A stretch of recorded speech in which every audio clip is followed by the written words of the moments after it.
we gave a presentation on a patrol allocation model. A PAM model is what we called it. It's a staffing model that takes a look at several different factors and makes a determination of what our staffing level should be, rather than just take a simple officer per 1,000 comparison. And that's what we presented to council at that time. And one of the things that Councilman Borton had asked for was several different scenarios of what ifs. What if you changed this? What if you changed that? And so we put several scenarios together. We're going to go really fast on this. The slides are going to look kind of busy to you. So I have a presentation that I'm going to give you as well so you can follow along. And then really what we're asking you to do is just reflect on what we have to say today. And then I'll come back in front of you at your request, and we'll talk about it more in depth.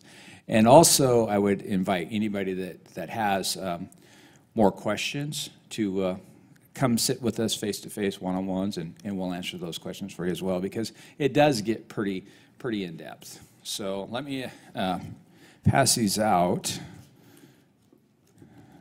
Beth, did we send electronic copy to the clerk's office, or did they need a hard copy? We did not. Okay. We'll get you an electronic copy, CJ. Chief. Thank you, Chief.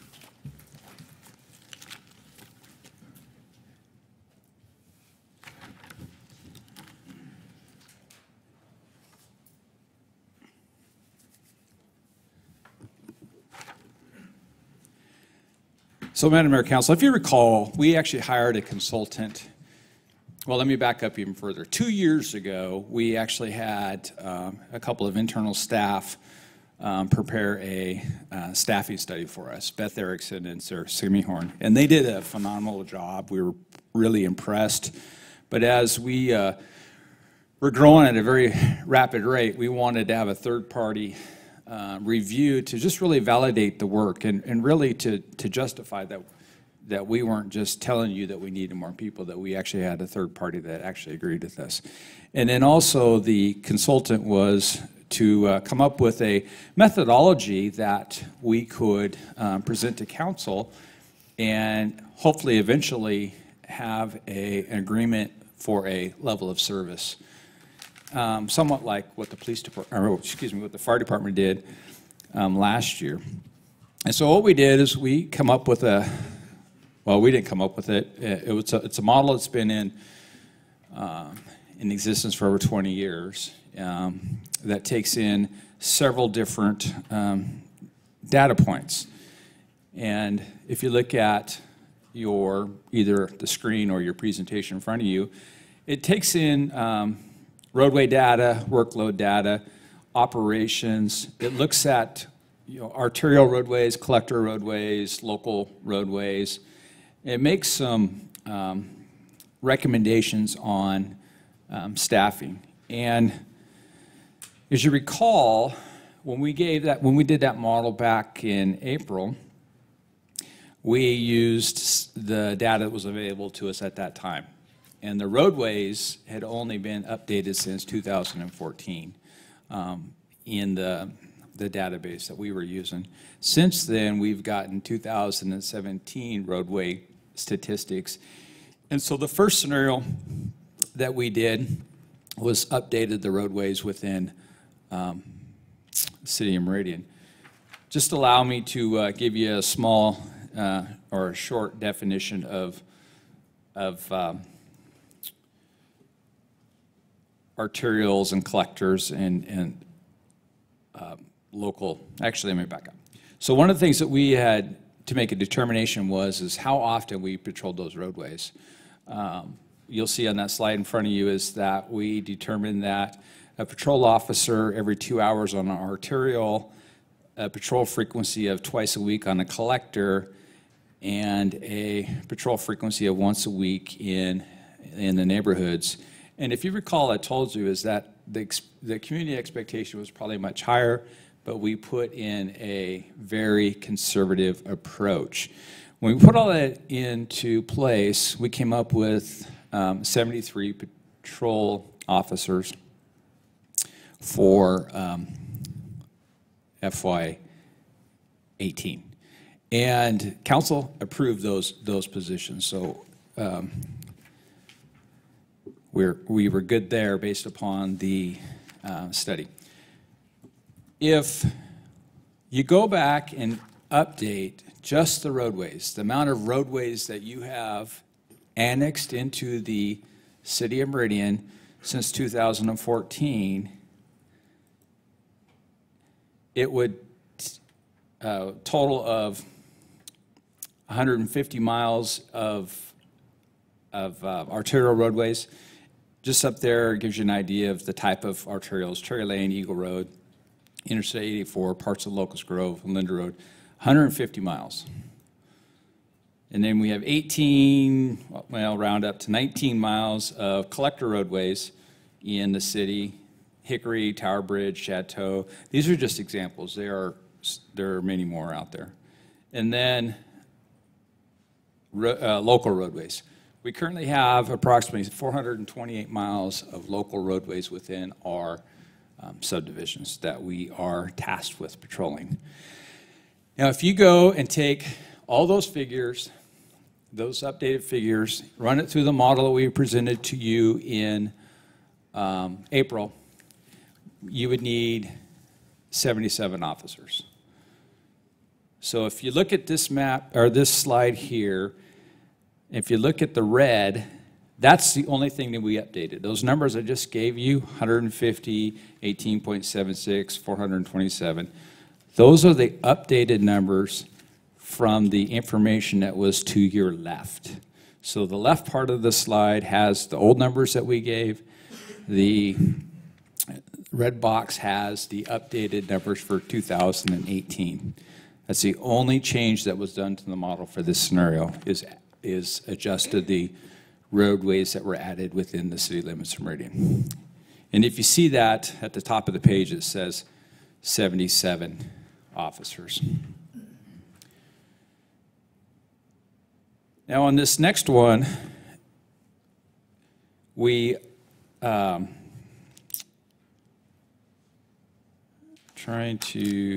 okay, so on this one here is, what if we added patrol officers into the neighborhoods twice a week?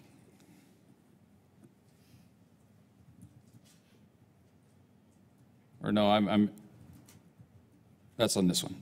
So on this one is, what would happen if I added police officers in the neighborhood twice a week? What would it take?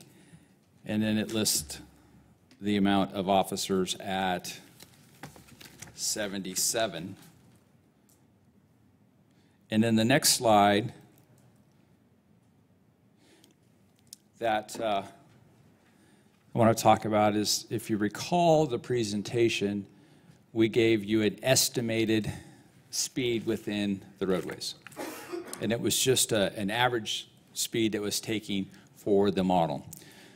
Our staff has gone in and examined the actual speed limits of every roadway that goes into this model and made a more precise decision as to what those speeds are. When you add in the proper speeds and not the guess or the average speed, leaving all the other things unchanged other than the updated roadways, it gets you 81.5 officers. Now, we haven't figured out how to add a half officer, so we rounded that up to 82. Now, on this next slide, we took the updated roadways, the updated speed, and we added the frequency of patrols within the local neighborhoods, calculated that, and if you look at that, comes up with 84.7, and that's even harder to divide, so we rounded that up to 85 officers. That's just making some assumptions as far as what growth has done to the city over the past year. If you were to agree with how we come up with our workload figures, it's calls for service. It's roadway data, it's population. Those are all the factors that go into this. Now, we went over that real fast, and we just want you to reflect on what we showed you, and that's why we gave you a handout. I'm sure you're going to have far more questions, and we welcome those questions, but we weren't going to get into an in-depth discussion today because we're not making that request. We're just kind of showing you what the potential is out there. Now, for population, in the past, there's always been several different places to look at. We've looked at census figures, we've looked at compass figures. They were always just a little bit off. And now we have a third area that we are getting growth figures from. The city of Meridian had formed a growth committee that looks at the population, and we have decided to use those numbers so our message is consistent for every city department. So are these compass figures, are these census figures, are these our figures, whose figures are they? Whatever the City of Meridian's Growth Committee is telling us the figures are, that's what we're using.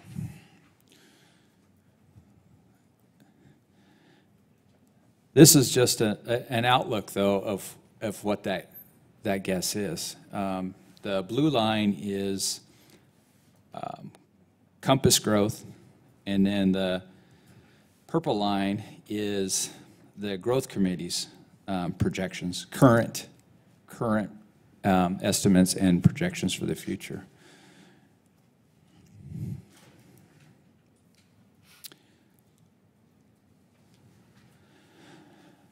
One of the things that you've heard me speak to you about in the past is community service officer positions as a potentially more cost-effective method to deal with some of the low-level calls for service within the City of Meridian. I will tell you that our staff has looked at every single resource that we have available to us. They do an unbelievable job handling calls for service, but we do have appropriated positions that we haven't been able to fill, and the mission still has to go on, and we still have to get those calls answered. One of the fortunate things and why we are so safe is that we have very little violent crime, but we do have a lot of crimes of opportunities. And those crimes of opportunities, those low-level crimes, really affect the quality of life. They're those crimes that really irritate each and every one of us, and we want something done about it.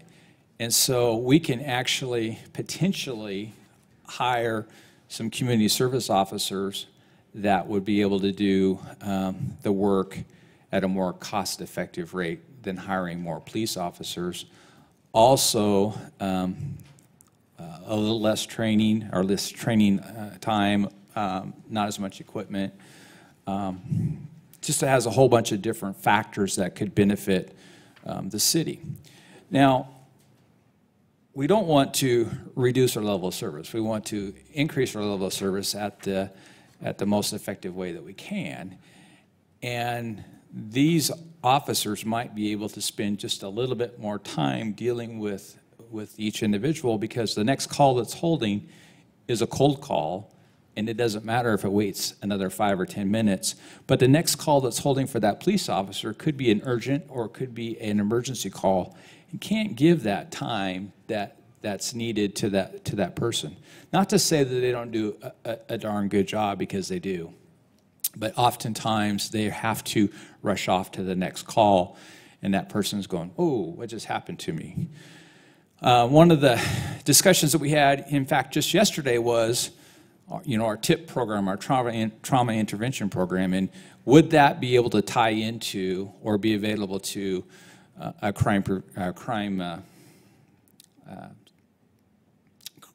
community service specialist. I was going to say crime prevention specialist, but community service specialist, and the answer is yes. And so they would be able to call in a TIP volunteer and deal with people that are traumatized by being a victim of crime.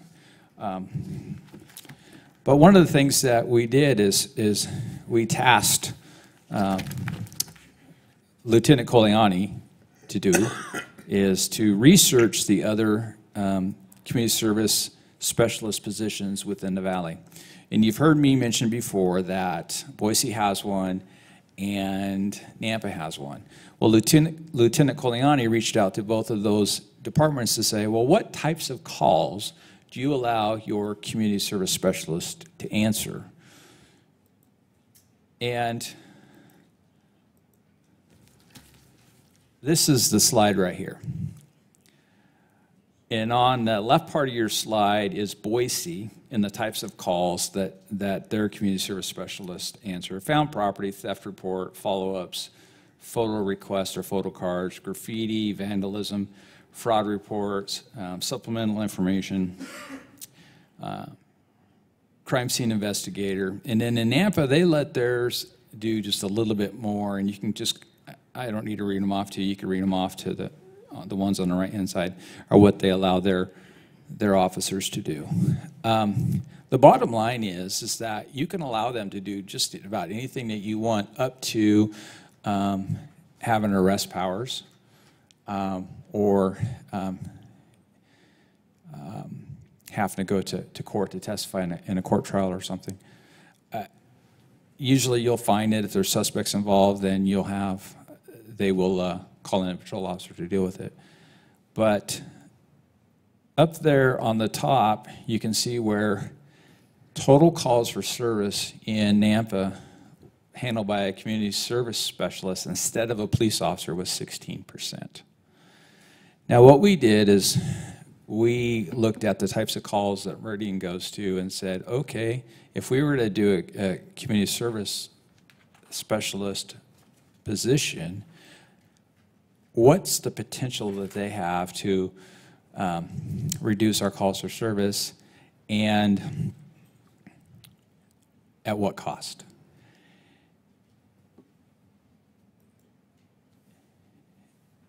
And here's an example of the last 3 years, in 2014, 15, and 16. The top of the page is the total calls for service that were generated by police officers, and then underneath that in bold is the types of calls that a community service specialist would be able to respond to.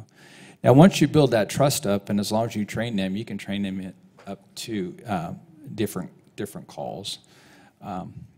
This is just an example for illustration purposes today. This is just a graph over the last 3 years to show the Meridian's calls for service that a community service specialist might be able to handle. Bottom of the page lists the percent of calls for service that can be handled by a community service officer and not a police officer. And then there's always that question, well, what does that really mean? How much cost savings would that be? And the key thing is to look at ways to be cost effective, to save money, but still give the same level, if not better, level of service. And so what we've done is we just grabbed the salaries only, of a first-year police officer in Boise, Nampa, and Meridian. That's the top line.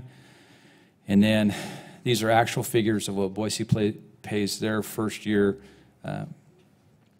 community service officer, what a Nampa pays a community service officer, and then we just merely rounded up to 18 for discussion purposes. HR will make that determination if we were to do something like this, what that salary would be. But that just gives you an idea of potential savings that we may be able to incur.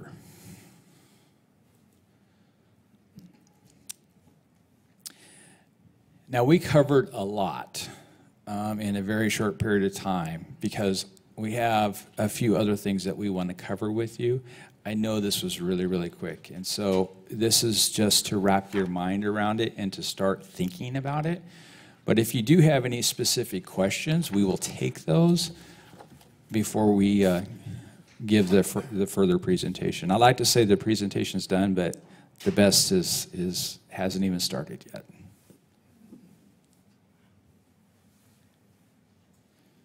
Great. So what I'm going to do is we got a time constraint, so we're going to try to do the best that we can, but we have 4 additional people that I would like to have come up here and give a short presentation for them. So if we could have Deputy Chief Pastor Chia come up for this next part, and that would be great. Thank you for your time.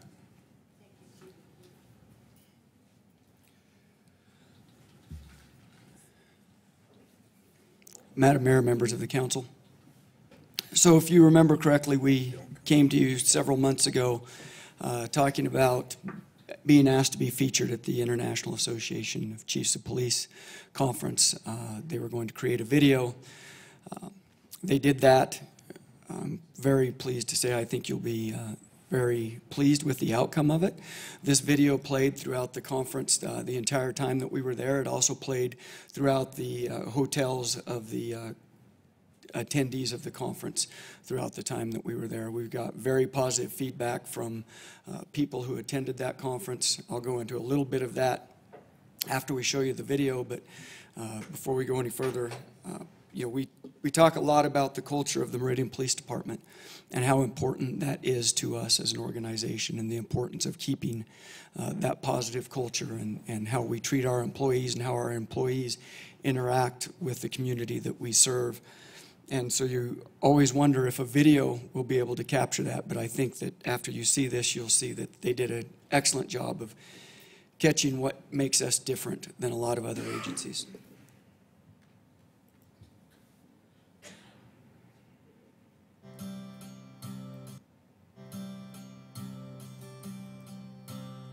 The culture that we have established is something that we've worked on for the last 10 years. We have a certain set expectations, and we have a certain level of service that we... I'm Officer David Gomez. I work for the Meridian Police Department. There's the dog whisperer. However, summertime, I know. on patrol.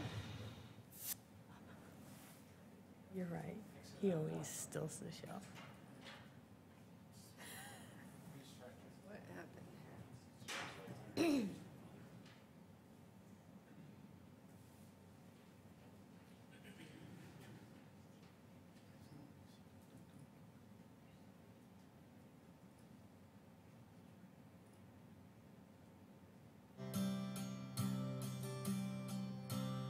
The culture that we have established...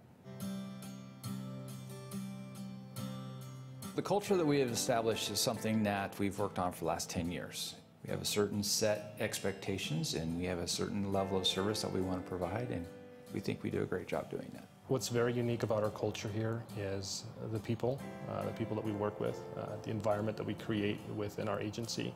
We focus on positivity. We focus on self-growth, making sure that we grow as individuals, not only in our professional life, but also in our personal life. But I think one of the most unique things that I hear from people from the outside coming in is how friendly our officers are.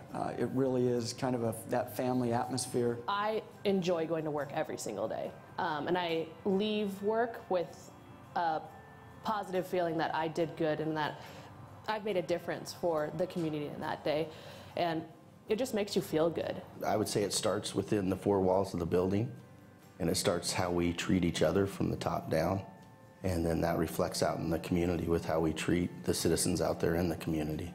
Well, I've actually been in Meridian for 20 years, and I've had a chance to be a patrol officer and work all the positions. One of the things I realized when I became chief in 2007 is that we needed to make some changes, some adjustments. And I wanted those adjustments to come because it was the right thing to do, not because they were forced. At about that same time, the city was embarking on really defining, who are we and what are our values? And so we worked together to come up with what we call CARE values: customer service, accountability, respect, and excellence. And those are our core values that we preach to our members when we hire them and throughout their career. Many of the officers who were coming up through the ranks at the time made a conscious decision with one another that we're going to change this. And we're going to make this the best police department in the Valley. We're going to make this the best police department in the West. We're going to make this the best police department in the Northwest. So we go out and we try to seek really good people from all different walks of life. Our command staff does a good job at hiring people that are lighthearted and have good personalities, people that want to make a change in the community. It's going to have a positive reflect on everyone at the end of the day. A lot of us are from all over. So like me, I'm a lateral, came from somewhere else, and there's a lot of us that are laterals. I was born in Bosnia and Herzegovina. Shortly after I was born, a cruel civil war engulfed within the country. My dad was a police officer back there. We immigrated into several different countries. Finally, we ended up in Denmark. While we were in Denmark, we lived there for 2 years within a refugee camp. And then we moved to Boise. Both of my parents ended up opening their own business and pretty much living the American dream. So at the age of 19, I became a police officer. I was offered a position at a small town east of here. The way that people treated them, the way they treated the citizens wasn't me. I was directed toward Meridian Police. So I was hired here. The department really created a positive environment for me. They wanted to make sure I succeed. They put me through training and they mentored me and turned me into the person I am today. On the first day they're hired, we give them a history of the police department. We give them a certain expectations that we expect them to meet. One of them is our CARE core values. The field training officer is the one that actually, sets and trains those expectations. This is how we expect things to be done around here. This is how you do it. And then it's up to our first level supervisors to hold people accountable to those standards. They're kind of the police officers of the policy. And I think that's really key, is that they can't be just words on paper. They actually really have to mean something to you. The message that we're giving our officers, they're listening and they're embracing it. And when we're telling our officers that you're here to serve and we want you to go out and we want you to provide that highest quality of service, that is exactly what they're doing on a daily basis. This community here is very supportive. Many officers just go out in the field and throughout the day doing their job, have people come up to them and thank them. I can't tell you how many gift cards people just walk up and hand to officers they don't even know and just say thank you for your service. We did a recent survey and the community was super pleased with us as a police department. We're like in the top 90 percentile in regards to how the police responds to calls. The community here really appreciates what you do for them and they're really pleased with our service here. The way I interact with the public, the way I police is something that they also ask for.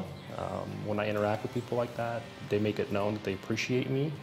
They appreciate the way we deal with them on an enforcement basis, and it's satisfying. So you want to do that, especially if you feel like you make a difference and you leave a footprint within the community. We're proud to call ourselves a values-based organization. We have a certain set of values that we hold dearly, and we hold people to those values, and those are the same values that we set our expectations to.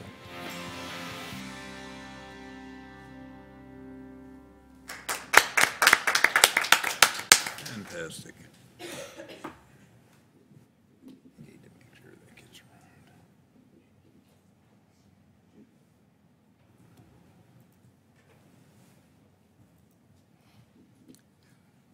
So where do we go from here? One of the things that we talked about, of course, was a video is great, but what are you going to do with the video once it's done?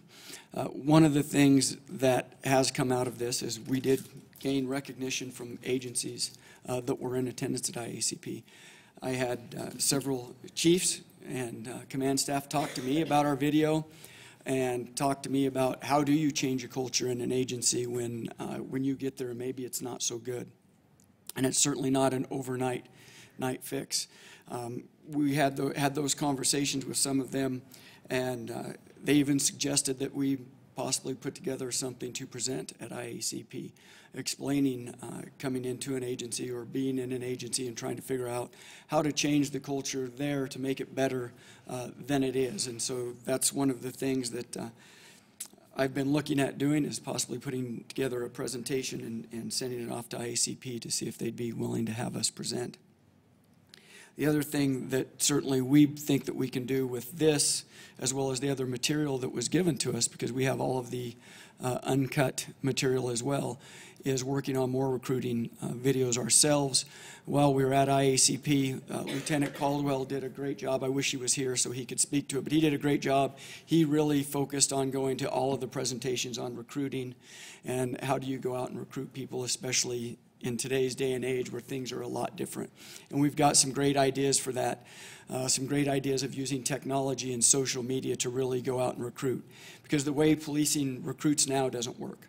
I don't think that we're not getting the applicants that we want because they're not out there. I think it's because we're not targeting them, and we've got to catch up with the times. And so we've looked at a lot of different ideas using things like Nixle and Instagram and things like that to help us begin our recruiting and really start targeting people that we want in this profession. And those people aren't always the people that are graduating from college that are 21, 22 years old. We want some people with life experience. And so one of the things that we've talked about with Lieutenant Harper, Lieutenant Ford, and Lieutenant Brown, the other lieutenants, is how do we go out in the community and find those people working at jobs right now that really have a higher calling, that they want to come to work for a police agency, and maybe they've never thought about that. So one of the things we're going to start working on is with our employees, with our officers, talking to them and explaining to them the importance of them going out and finding people. When you recognize that service person at the restaurant that you like to attend and you see that they have those qualities, why aren't we recruiting those people? Those are people within the community that understand our community values. Those are the people that we really should be going out there and looking for and recruiting. Getting laterals is great. We've hired some phenomenal laterals over the last couple of years, but the other problem you have is no matter how great those laterals are, they bring some different things from other agencies that maybe aren't so positive, and that can erode at your culture, and we really want to protect what we have here and expand on making it better. And so those are the things that we're really focusing at. The last couple of things I'll leave you with, one of the great things about this, we talk about celebrating our people's successes. Once they released this back at IACP, we waited until they released it, and then we sent it to the police department to have all of our officers see it and get to watch it. And the positive comments I got back from them was amazing. I instantly started getting emails back about how awesome the video was, how it really seemed to capture what we were about, because we have a hard time telling people about it unless they're there and they're really experiencing it. Our culture, and they really thought that they did a great job of capturing that through the interviews. And the last thing is, I will say this, we could have gone into the department and picked out anybody randomly and thrown them on this video. It may have been a little different verbiage, but you would have got the same message, and that's really what makes us, I think, as a command staff, more proud than anything. We know that the people we hire are great people, and if we treat them accordingly, that's just going to pass on to the community that they serve, and that's what they do. I think all of you know that. You see it through the city surveys, and you've all had interactions with our officers, and they are here to serve, and we're here to serve, and we want to make sure that we're doing that for you. So with that, I'll stand for any questions that you may have. Any questions from council? Madam Mayor? Ms. Lowell Roberts. No questions, but would just like to say how pleased I am with the video. I was one of the supporters, and I'm just really excited to see what all we get to do with the video, because I think it's really great. And when Casey gets back and has an opportunity to work her magic with it, I think we're going to see some really awesome things. So great job on it. All right. And it's not that I don't want to listen to Lieutenant Coliani, but my son has a wrestling match, so I'm going to be cutting out. Good luck, Antonio. Get in there.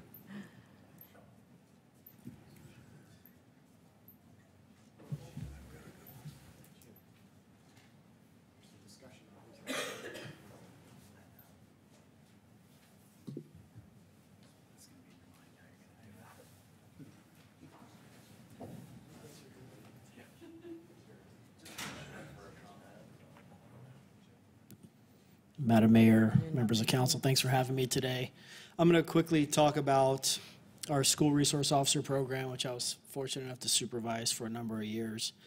And as most of you guys know, I'm pretty passionate about what they do each and every day in our schools and in our community.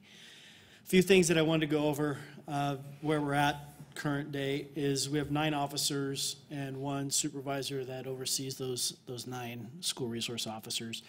We're serving over 30 campuses, 4 charter schools, and a number of private schools within our community. So the number continues to grow, obviously, as we build more schools and have more private schools and charter schools come into our community. As always, I think our SRO program is by far premier to what I've seen or experienced locally or even nationally. The men and women that are part of the school resource officer program really are about making a positive impact and making change with our young people. And they really focus this through the education and prevention side of things, where we work closely with MADC and our crime prevention folks. Because I think in today's time, with what we see and hear in our media and social media and newspapers, sometimes it's not the most positive. And this really gives us an opportunity to represent ourselves, but also build those relationships and, I guess, change the way some people think of law enforcement, because they get to know us and get to learn from us, so on and so forth. And what is it that they do?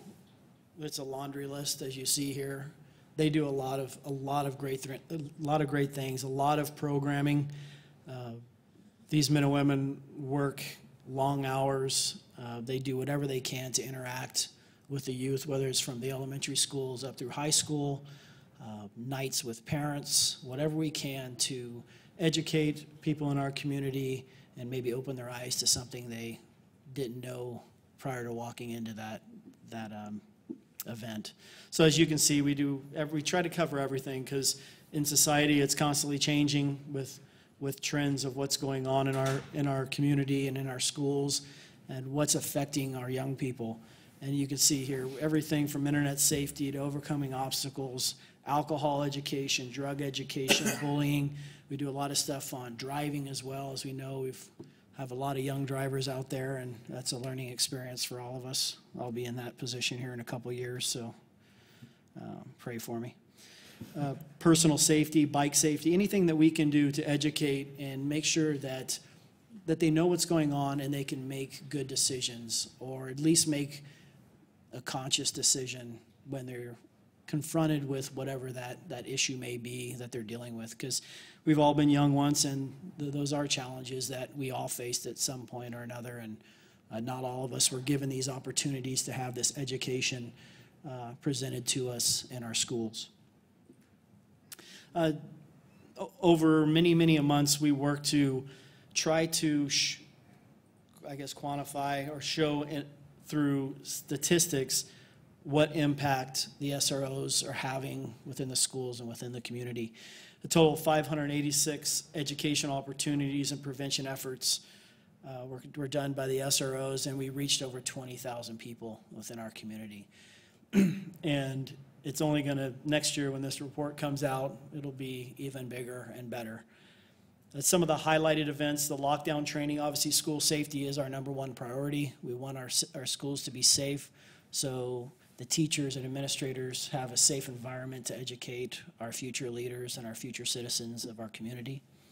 Internet safety, everybody's familiar with our internet safety program.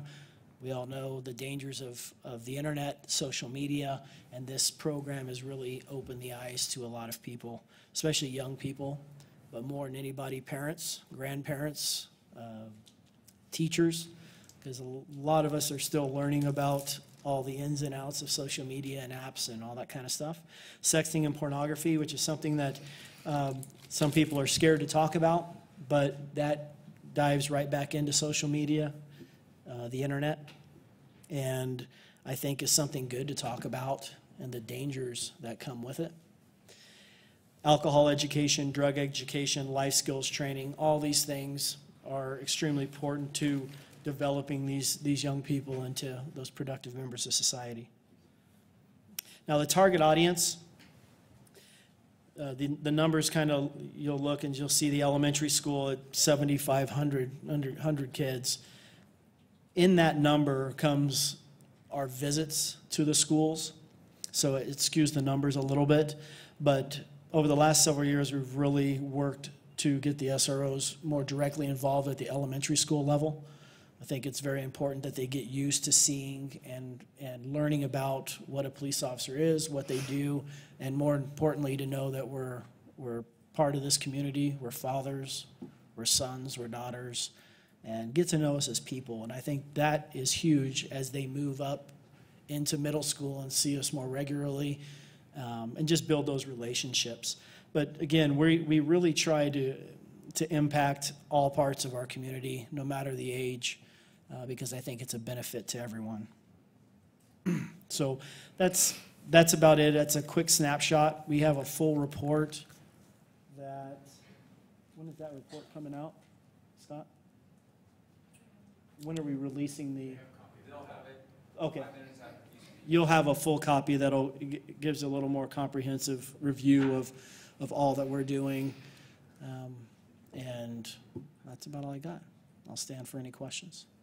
Thank you, Lieutenant. Any questions? Good job. Good job. Thank you. Nice Thank job.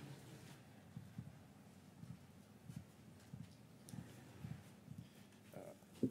Oh, thanks. It's delivered as we speak. Ah, thank you. Thank you.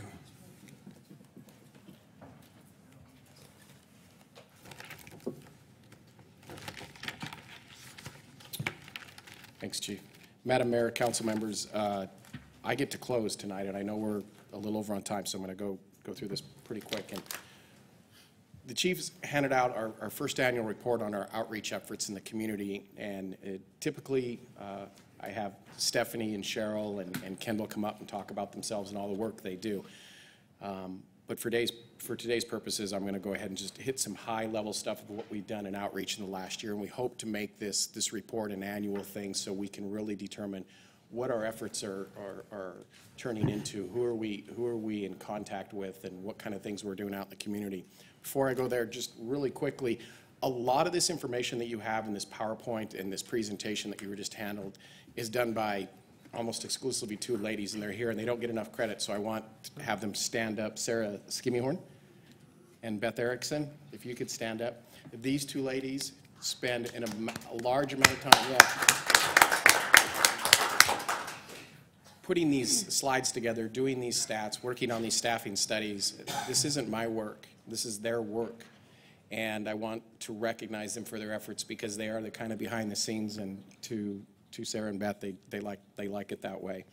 So I want to talk to you a little bit about crime prevention. Again, you have a larger report here, but this past year we were able to reach out and program 20,000 people in the community in various ways in events that we hosted or put on.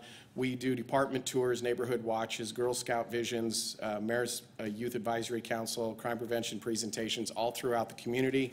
Some of the top events that we put on are Community Block Party, National Night Out, Trunk or Treat, Spring Safety Flings, and again, the Mayor's Youth Advisory Council. So what we do is we put on these events and we estimate how many people are coming to our events, coming to our booths. We can use a clicker as we're making contacts with people. We do follow-up later on to bring these people into either our coalitions or our crime prevention to have them become part of our solutions in the community and our outreach efforts. And we're trying to measure as we go through year after year how we're doing. How do we know we're getting better? And sometimes it's hard to measure, but some of the results we've seen is we've seen a lot more homeowners association meetings being requested by us. We have a lot more neighborhood watch groups that have signed on in their various communities as the city's grown. And one of the things we're working on now, or Stephanie's working on now, is we want to come up with a program and put together something that is going to engage our apartment complexes and those things that are coming in the pipeline as we approve a lot of those and they come into the city. We need to have some sort of program, so some sort of way to outreach to those people living in apartments, townhomes, and condos. And so that's coming that way too. But Stephanie, she's in Disneyland. She wishes she were here doing a tremendous job. She is operating at darn near capacity, but you know, we're doing everything we can to take on more stuff. One thing that I've asked her to do is to increase our presence through prevention with youth. I think we can still leverage a lot more in getting the youth to come into our crime prevention programs and kind of being that eyes and ears for us too, and I think that's a good thing. Finally, MADC, Kendall's behind me, so she's probably grading me, so I'll try and get this right. But more than a quarter of Meridian's total population, 26,200, receive prevention education through MADC. This education was presented over 50 events in a one-year time span. And much like crime prevention, we've really worked hard, as Lieutenant Harper alluded to, is trying to blend crime prevention, MADC, our SROs, NCOs, and bring them all together and have a collaborative effort in the schools and in the community. And I think we've done really well the last couple of years, and we're just now trying to come up with additional strategies, additional things to measure how we're doing. Are we getting what we want out of it? An example of this would be is in this time you've disposed of prescription medications in the Take Back program, we are constantly using evaluation processes both within the schools and in the community. Are we growing those areas? Are we getting stronger in them? And as you can see by this slide here, we are. That's just one data from an evaluation measurement. Some of the strategies that we work on through our grant individually is to provide information, build skills, provide support. Some of the environmental strategies that we've been using is change incentives and consequences, reduce barriers, enhance access, change physical design of the environment, and modify policies in the broader systems. If you've been around long enough with our grant that we've run through MADC, we've been able to do a tremendous amount of things, both in the schools and out in the community, and we've been really happy with the results. Moving forward, as the grant expires, we have some opportunities to do a gap analysis and decide, where are those areas we need to focus moving forward? Where are our holes at? What do we need to do now?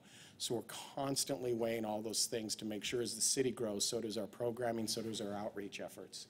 So we've been very happy with it. Take a little bit of time to go through that. If you have questions and you want to meet one-on-one and with Kendall or Stephanie or Cheryl Mulvihill, or me for that matter, we'd be glad to do that. There's a lot there. It's a first year we've done this, and I'm pretty happy with the way it turned out. So more on that later, and I'll stand for any questions you may have. I think it's important to note that the cohesion and the collaboration among the different services is really impressive, and it's starting to look seamless.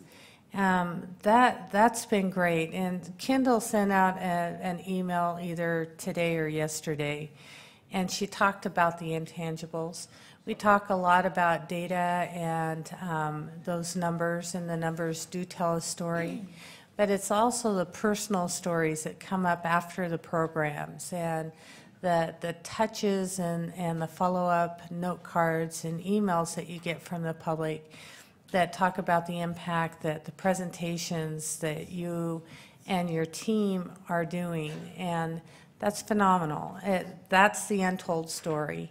And so just our thanks for what you and your team are doing with this program to bring it to the next level. And we were at a great level, and you just showed that it can achieve much greater outreach and impact. So thank you. Well, thank you for the kind words, and I think when we come back in another year, we'll even have taken it a little bit further. And so I'm looking forward to the opportunities there. But it wouldn't happen without everybody's support in front of us.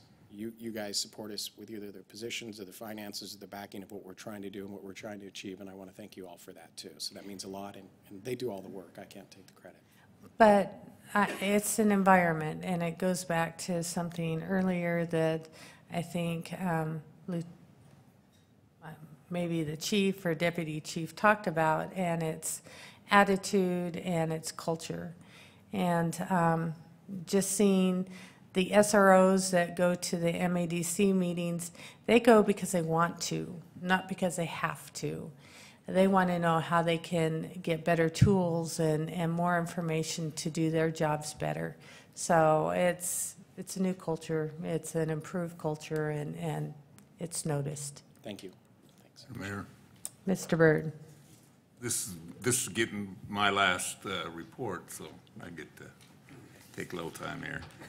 You guys, Chief, you and your staff, all your officers have always made me very proud that we have you in Meridian. Your officers are first class, and it all starts at the top and works down. I was very fortunate as a new councilman that I got to ride around with you and a dog quite a few times, and I figured out real fast that our officers were a step above everybody else's, the way they acted and the way they treated people. Here's one elected official to thank you for making me look good for 20 years. Thank you very much, Chief. Thank you. Madam Mayor, Councilman Byrd, after last week's dedication for your park, which is well-deserved, I had time to reflect a little bit, too, on the relationship you and I have for the last 20 years. And I was going to save it for next month, but I recall the first evening that you rode with me, putting a council member in my car. It was not something I wanted, and probably not something that Tico wanted. And so our code run down to Garden City through the hectic traffic was probably enlightening for you. The end results was not what I wanted, and was trying to figure out how I'd explain to my supervisor what happened. We won't go into great detail. But then I also recall at the old City Hall when you and I talked about who's going to be the next chief here, and some of the reflections that I had, and some of the concerns that I had, and some of the decisions that we were putting forth. And so I have so many more stories than that, but we thank you for your service, and I'll save the rest for next month. This is time for us to just kind of wrap up. I will tell you that we're slightly over. It's definitely my fault, which is not a surprise. But it's really hard to put a barrier around success. And our department has grown so much that trying to come in front of you and explain everything that we've done this past year is impossible. So we've taken a snapshot, and we hope that that snapshot has enlightened you somewhat. And if you have any further questions now or in the future, or want to sit down and come in and tour or pick our brains, we welcome you. So with that being said, I think it's time to turn it over to the fire department, unless you have additional feedback or questions of us. Mayor. Oh, sorry. Yes. Chief, and to your whole team, wonderful job, and the culture that you have. The video turned out fantastic. When I watch that, and when I'm with any members of your department, it makes me want to be a police officer. So the recruiting factor is really there. We have openings. It was never even a dream of mine. So just the fact that it even runs through my head, like, I'm not really going to do it. However, it still makes me feel like that, because that is the culture that you guys have, and the way that you treat people and members of the community. And I have just a ton of respect for you all. Thank you. We have openings. We'll go for a run. I think I'm aged out. We'll go for a run in 2 hours. Well, and I know that there's a lot of moving parts in the police department, from the detectives and records and patrol and our impact team and community service. There's a lot going on, and you could probably consume the next several hours just talking about how decisions are made and the direction your department's going. But we hope that your message back to the entire department is one of appreciation and gratitude, and that film did capture the culture that that you and your team have been working hard at making sure it's not just talk. It's actually everyone's walking the walk, and we appreciate that. To council, I know two of our members were not able to be part of the presentation on the patrol staffing. We will bring this back. In the end, we would like to see if we can solidify that level of service, have further discussions about presence on the arterials, the collectors, and the local roads, so that we know as we plan that long-term staffing what we need to be focused on. And then further discussions that will come up during the budget session on the community service specialists and how that can be integrated into, again, a greater level of service in addressing our citizens' needs and how we can best serve them. So thank you for your presentations today and for all you do. Thank you. Madam Mayor, I should follow up with just the one thing you just reminded me of, that is that our intent is to get approval of the methodology, not the actual numbers. And so if you approve how we do the methodology, that's what we're looking for. Not, it means that you have to hire this many officers. Our plan also with talking to Beth is that each January, they would then update the roadway data and the population data and calls for service data, and then would have that information for the budget workshops, so we can fully engage in the discussion each year on what we're going to do for staffing for the next year. So thank you. Thank you.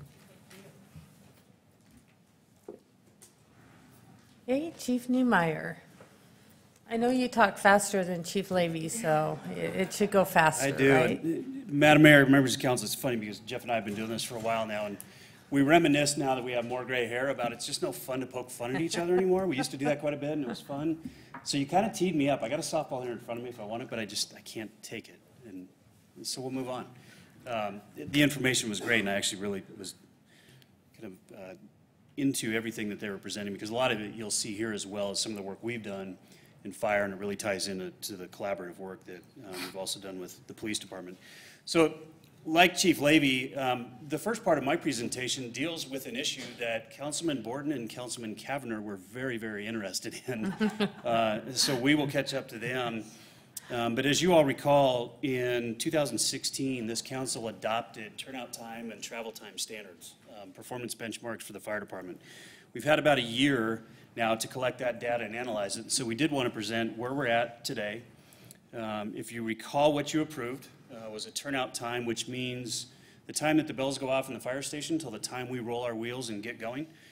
EMS calls were 60 seconds or less 90% of the time, and fire calls were 90 seconds or less 90% of the time.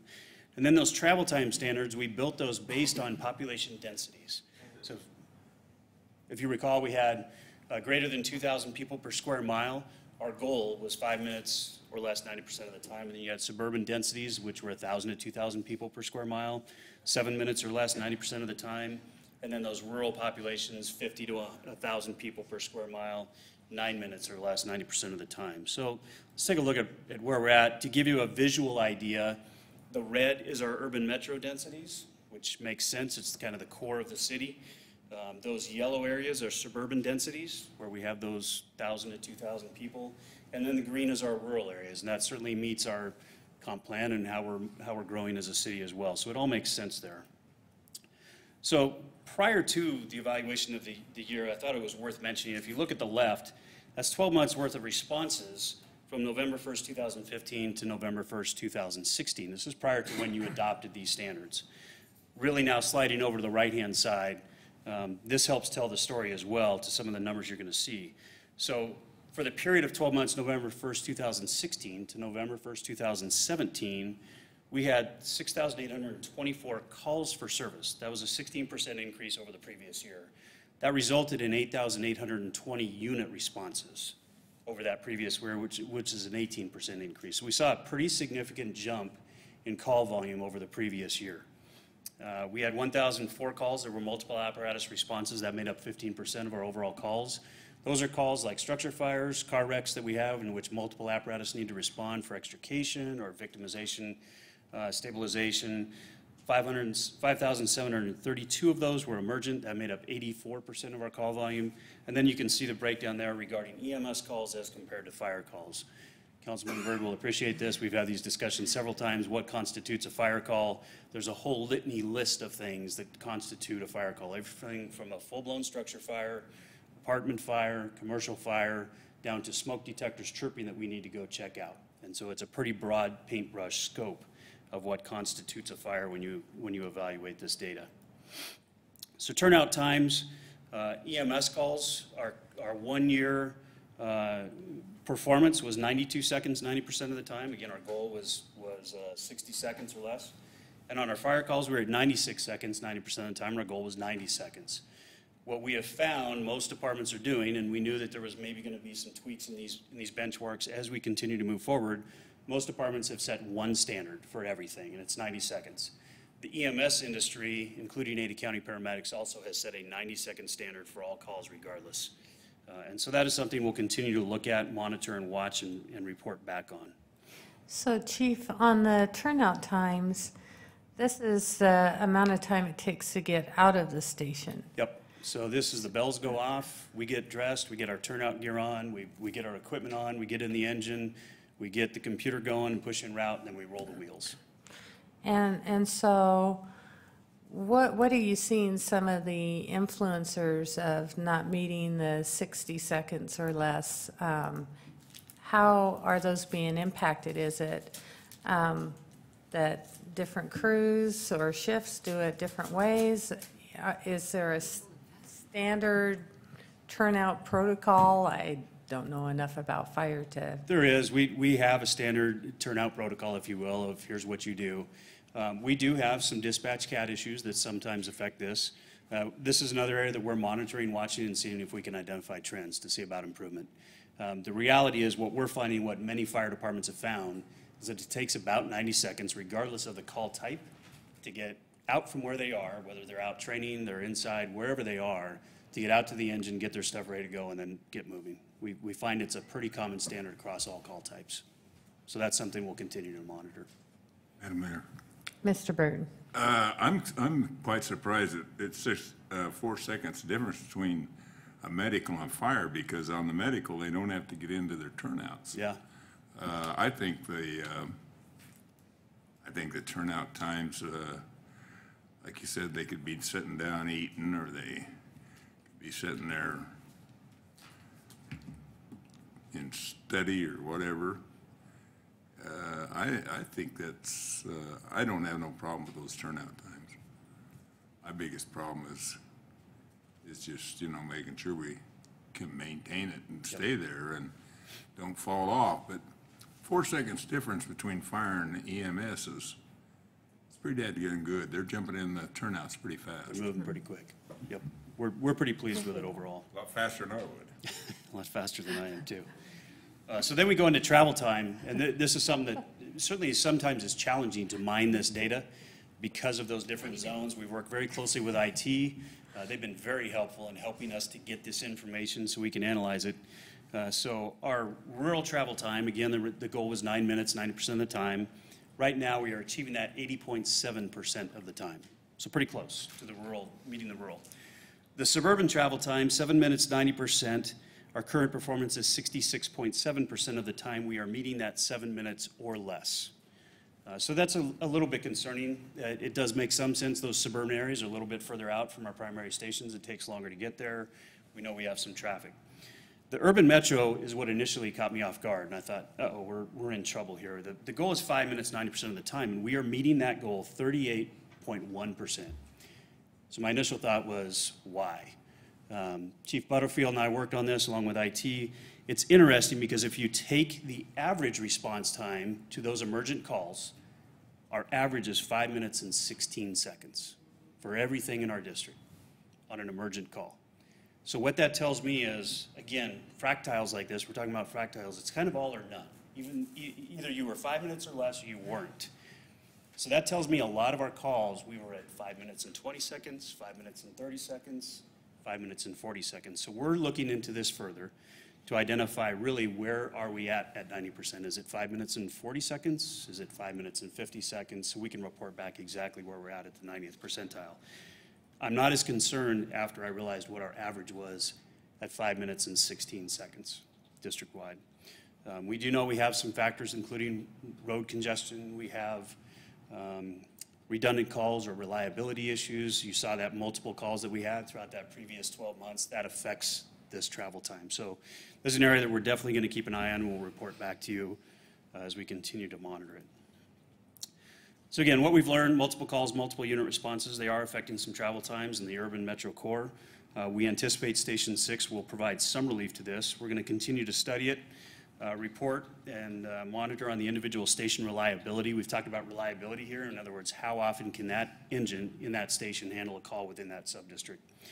And then report on that level 1, 0, 1, and 2 readiness. Basically, that just means how often do we get down to only 2 engines in the city? How often do we get down to only 1 engine in the city? And how often are we completely out of apparatus for a period of time? So we'll continue to monitor that. The shoot time standard, again, I mentioned it may be worth considering as we move forward, just setting 1 standard for all calls, but we'll continue to monitor that and discuss that with council as we move forward. So other areas of focus that we had for FY17, the previous year, continued leadership development through our officer development program. We've talked about that before. The benefit here, the thing I want to stress is that we had the highest turnout this year than we've ever had in the 4 years previous. So we not only had up-and-coming officers going through our officer development program, but we had existing officers coming to some of those classes to improve their education. And so that was a big plus for us. That tells us that this program is working, the message is out, and it's a benefit to the department and the leadership development of our company officers. We did conduct, again, another joint labor management retreat. The topics we covered were squad ARVs, working out of class, carcinogen exposure, wildland firefighting, and the annual training plan. I'll report on that a little bit later here. We did develop an EMS task force. The question has arisen from time to time, where is the future of our EMS program? Where are we going with it?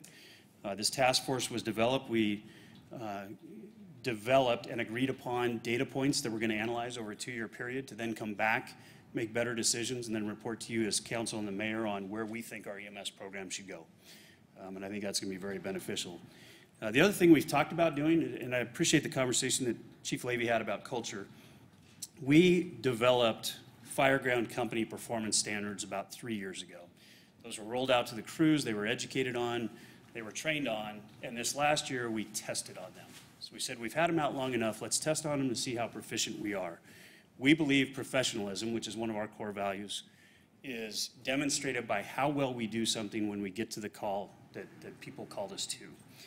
So I'm happy to report everybody passed those company performance standards. We actually had competitions going on between shifts and crews. We had crews that really did well, and they were still upset with themselves that they didn't do better. So that tells us that that training that we've been doing works and it pays off. So we're very pleased with that, and that'll continue moving forward. Access, the Ada County EMS JPA, otherwise known as Ada County City Emergency Services System. This is not ACEM. I know we get the acronyms kind of mixed up a little bit. The big sell there, the big plus that we did this year was Pulse Point. We've talked about that before. It simply gives me another opportunity on the record to push Pulse Point and to encourage not only you but our citizens to download that Pulse Point app. If you're trained in CPR and you're near a cardiac arrest, you're going to get a notification. So you are an extension of us. You are a first responder. And if we work together on that, we can actually improve cardiac arrest survivability. So very big deal for us. I happened to miss the meeting where they elected the new officers, so I am once again the chairman of the SJPA committee. So we have a plan moving forward for this year to look at everything we've done, make sure it's still working. It's kind of a moment to pause, reflect, make sure all the things we push forward are actually still working. I will say this, at the last board meeting I attended, there's some very positive comments made by some of the elected officials in attendance. Boise's councilwoman who sits on this board articulated from the Boise City Council how pleased they are with where we're at today as compared to where we were at 5 years ago. Commissioner Case echoed those same things, and so that echoing was done across the room. This tells me again this is working. This collaboration is working, and it's better than what we had years ago, and we're going to continue to move that forward. Again, I want to talk about a collaboration with the police department. That's the Public Safety Academy and the Public Safety Day. Again, these were two very successful endeavors. It seems like it gets better every year. We get higher attendance every year. I can also share with you, I was on a conference call with a group of fire chiefs in Santa Clara County, that's San Jose and that whole area there. They were asking me a question about one of our programs, and we started talking about relationship with law enforcement. And they had read some of our annual report and our website, and they said, Chief, what have you done to do this joint stuff with PD? We notice they have AEDs on your rig. They're an extension of what you're doing. Your partner's in crime with, literally, with this. You have a public safety day. You have a public safety academy. How did you do this? The easy answer could have been, well, the mayor directed us as chiefs that we will do this. But really my comment to him is it's all about relationship building with your agencies that you work with. And I think that's why we're so successful here. We built relationships. We're not fighting one another for money. We're actually helping one another develop programs to serve the community. We are not offended that they have AEDs in their rigs. That doesn't offend us. That's not our turf. We love the fact they have AEDs in their rigs. Someday they might give us guns. That'll be great. But if not, we'll keep moving forward. Jeff's not. Yeah, I know. He didn't. He checked out. So that's another really positive this year. Our customer feedback program, I mentioned that last time we were here, but that's worth mentioning again. We did develop that. It took a year to develop, and we're very pleased with that because the feedback we're getting is really good. And we're getting a lot more feedback than we thought we would. These are cards that we hand out. We send them out once a month. They're mailers. We thought we'll be lucky if we get 10% back. Our return rate has been very high. What we're hearing from our customers that we serve and our citizens is that 88% of them rated us as exceeding their expectations. 11% say we met their expectations, and 1%, 2 people, said, you know what, I'm not too happy. I can tell you what those 2 were. One was you didn't get there quick enough. And I will tell you, when you call 911, I've been in this situation before, you call 911 and you got something happening in front of you, you feel like it is forever before anybody gets there. The call that she was referencing, I did look up. We got there in 5 minutes and 10 seconds, which was pretty dang good considering where we were coming from. It just felt like forever to her. The other one that we had was a structure fire in which we responded with the Boise Fire Department. One of the crews ended up breaking down a door not in the fire area, and we found out that wasn't our crew, so I was able to kind of pass them on to the Boise chief, which was kind of fun to do. So those were our 2 that had some concerns. This is where you can find the information. You'll notice over on the left-hand side we have a comments feedback section that will take you to the shortcuts for those surveys. Over on the right-hand side, right above the Facebook deal, we have a comments feedback page, and then we also have an Ask the Chief button. And believe it or not, we get anywhere from 3 to 5 of those a month where people will submit a question to me and just they have a random question. Sometimes it's about hiring, sometimes it's about public outreach, sometimes it's about smoke detectors. It just varies, but that is a pretty active button for us. That's a good way for us to engage with the community. FY18 budget, moving into that. Council approved 2 fire engines. We thank you. The spec and quote got completed. The purchasing department is in the final process of that. This should be coming to you as council November 21st to approve the contract. I will tell you that the initial bid was higher than what was budgeted. Chief Jones and I met. This is Deputy Chief Jones's project, and we both agreed they're going to have to sharpen their pencils or we're going elsewhere. And so he went back to Pierce and they sharpened their pencils. So we got that done. Station 6, I have a whole presentation later that I think is going to answer a ton of questions, so I'm going to be very brief here. Just to mention for you as council, the RFQ for architects has been completed. It's been posted. We're going to be engaging an architect in the next couple of weeks, and active right now is the RFQ for the CMGC, that construction manager, general contractor. That list will be established, and then we will put those 2 folks together and move forward with floor plans. And again, a lot more to come in another presentation on Station 6. FY18 budget continue real quick. AED request. Purchase order has been completed. Those will be ordered in the next 2 weeks. This was to wrap up the Heart Safe Meridian program and get the rest of the AEDs out into, I believe, the police cars, if I'm remembering right. I think we got parks done. Replacement of MF020, that's been ordered, and the surplus rig is going to auction. The replacement of the extrication equipment, purchase order has been completed for that. And then replacement of fitness equipment, that's going to be put out to bid. We have not yet opened that, but we anticipate it closing December 4th. But I also wanted to hit on, and Councilwoman Milam, to your point, I really appreciate your feedback on this. Are we going to train the crews? Are we going to educate the crews? Are we going to continue to coach the crews? So to this point so far, all of our crews, including the recruits, have received 2 hours of training, education, and coaching on the fitness program with ongoing training plan. So we have started that process, and we'll continue to maintain that process. So I appreciated that. That was good feedback for us, and certainly our folks heard it too. So we're moving forward with that. Current work in progress or process, fiber connectivity to the fire stations. That is an issue that we're facing. We're working with IT, the police department, and the mayor for solutions. I just want to say something on that. Fiber connectivity does not affect our 911 responses, but it greatly affects our operational issues when we come back and need to write reports and get those done in a timely manner. Our EMS reports, we have to get done within a certain time frame and get those to the hospital for the ER docs to review. So that connectivity is a very big deal for us moving forward. And so that's an issue that I know is out there. Carcinogen reduction program, I mentioned this because this is something that both the administration and the firefighters are both interested in working together on, and that is to reduce carcinogen exposure to our firefighters. We know the data that's out there, we know the science, and it's undisputable. Firefighters have a higher risk of cancer exposure and a higher risk of cancer due to the exposures. So what does that mean? We know that means we need to look at our vehicle emissions testing. Diesel exhaust is a carcinogen. We have engaged with a firm here locally, a lab, to come out and do some emissions testing. I mention that because if we find that our current systems are not working properly, we're going to be looking for what do we need to put in the stations to protect our firefighters with regards to vehicle emissions. We also have a speaker coming in from Washington State on December 11th to talk about a Healthy In, Healthy Out initiative. That's fireground things we can do at low cost to protect our firefighters better. So that is coming. That's a good joint effort between us and the firefighters. Public safety community outreach. That's another thing that's in process, working with the mayor and police department, just to look at those at-risk groups and how do we reach out and how do we identify what their needs are that we may not be hearing today. So I think that's a great effort on the part of the mayor and the police department, the fire department. Real quick, Recruit Academy, 12 entered, 11 remain. They graduate this Friday. That graduation ceremony is at Mountain View High School in the auditorium at 6 p.m. Come if you can.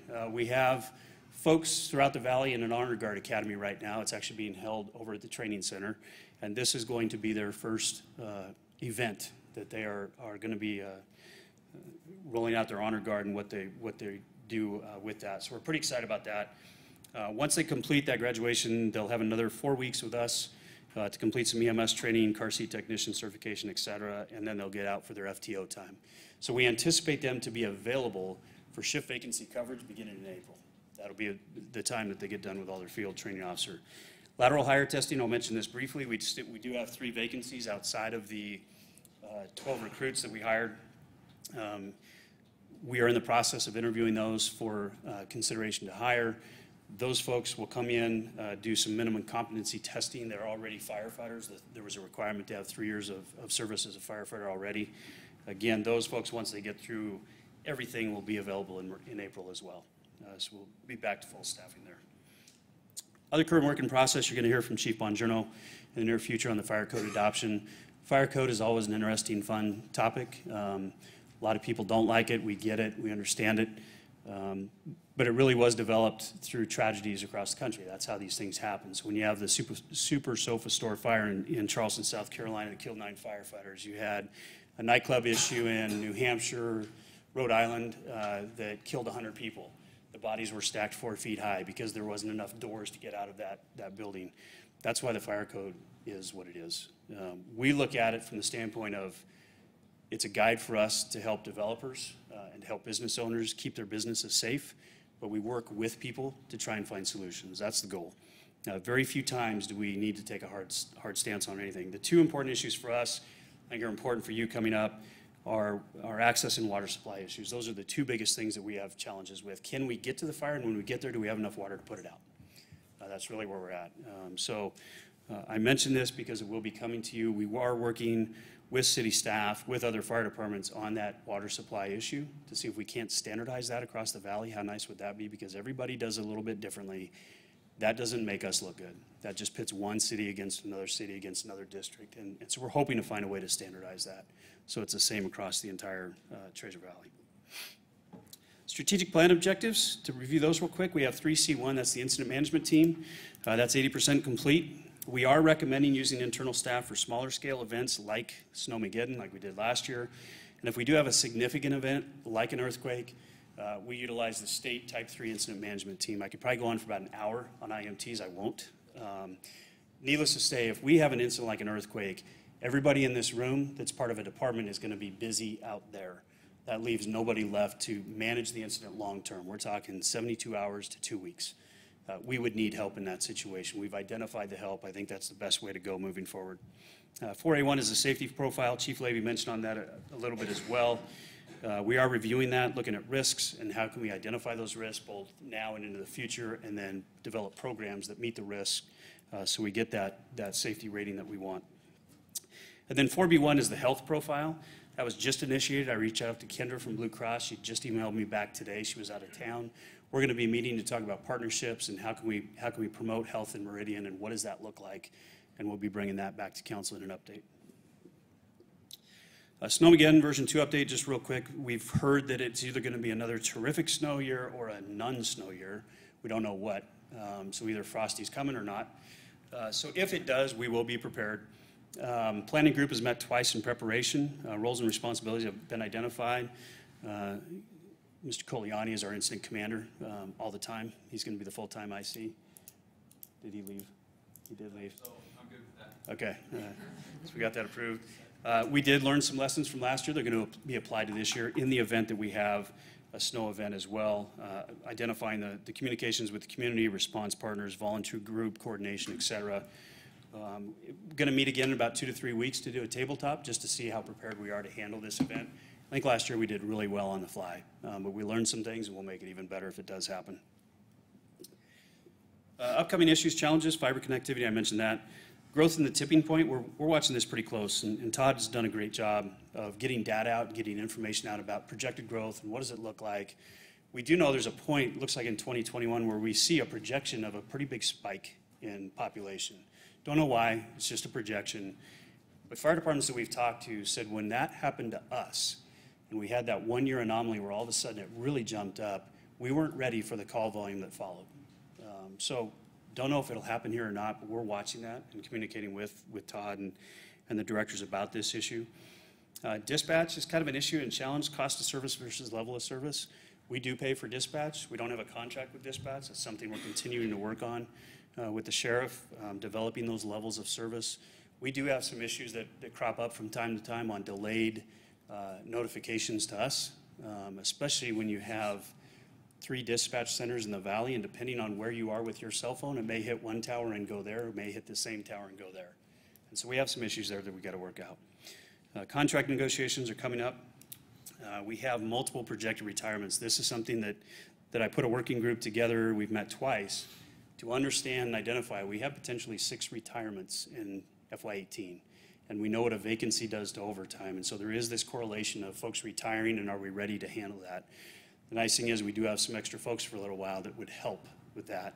But a lot of these retirees are either at a battalion chief level, a captain level, or an engineer level. And so we do have some promotional stuff we're going to have to do pretty quick to meet that demand. And then capacity of inspectors as commercial development grows. And so with that, I tried to stay within a short time frame to keep the council meeting going. Certainly happy to stand for any questions. Thank you, Chief. Council, any questions? Well, we'll be hearing from you again here soon. Yes. So thank you for being here. Thank you, Charlie, for what you do. And please tell your staff as well. We appreciate what they do. And I appreciate being able to go to some of the meetings I go to and talk about how our public safety is almost seamless, and how it's not just the frontline staff members, it goes all the way from top to bottom. So to you, Chief, and Chief Levy, thank you. That's true leadership, so thank you. You're welcome.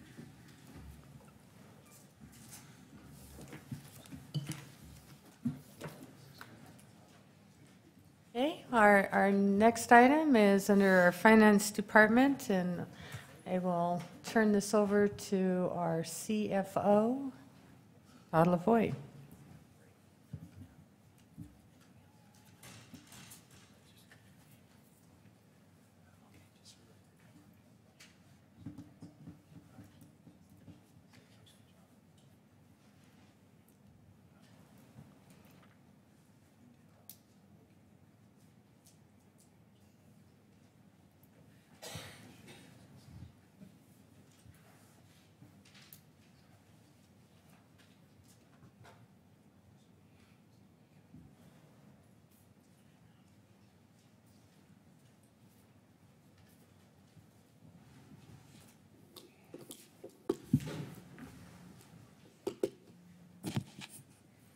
Good evening, Madam Mayor, members of the council. Again, I get the fun task of following the public safety. Again, it's finance. It's not super exciting, but I'll do the best I can to keep you engaged. I think I stand between you and dinner, so let's see what we can do here. Tonight, we're going to do our quarterly update for you guys. Today, we're going to go over property tax calculations. A lot of this might be repetitive to you from 12 months ago. I think it's good information to share with you. We're going to look at the current property tax levy rate and the history. We're going to look at property tax comparisons. We're going to give you an update on our current property tax burden. Where's our revenue property taxes coming from?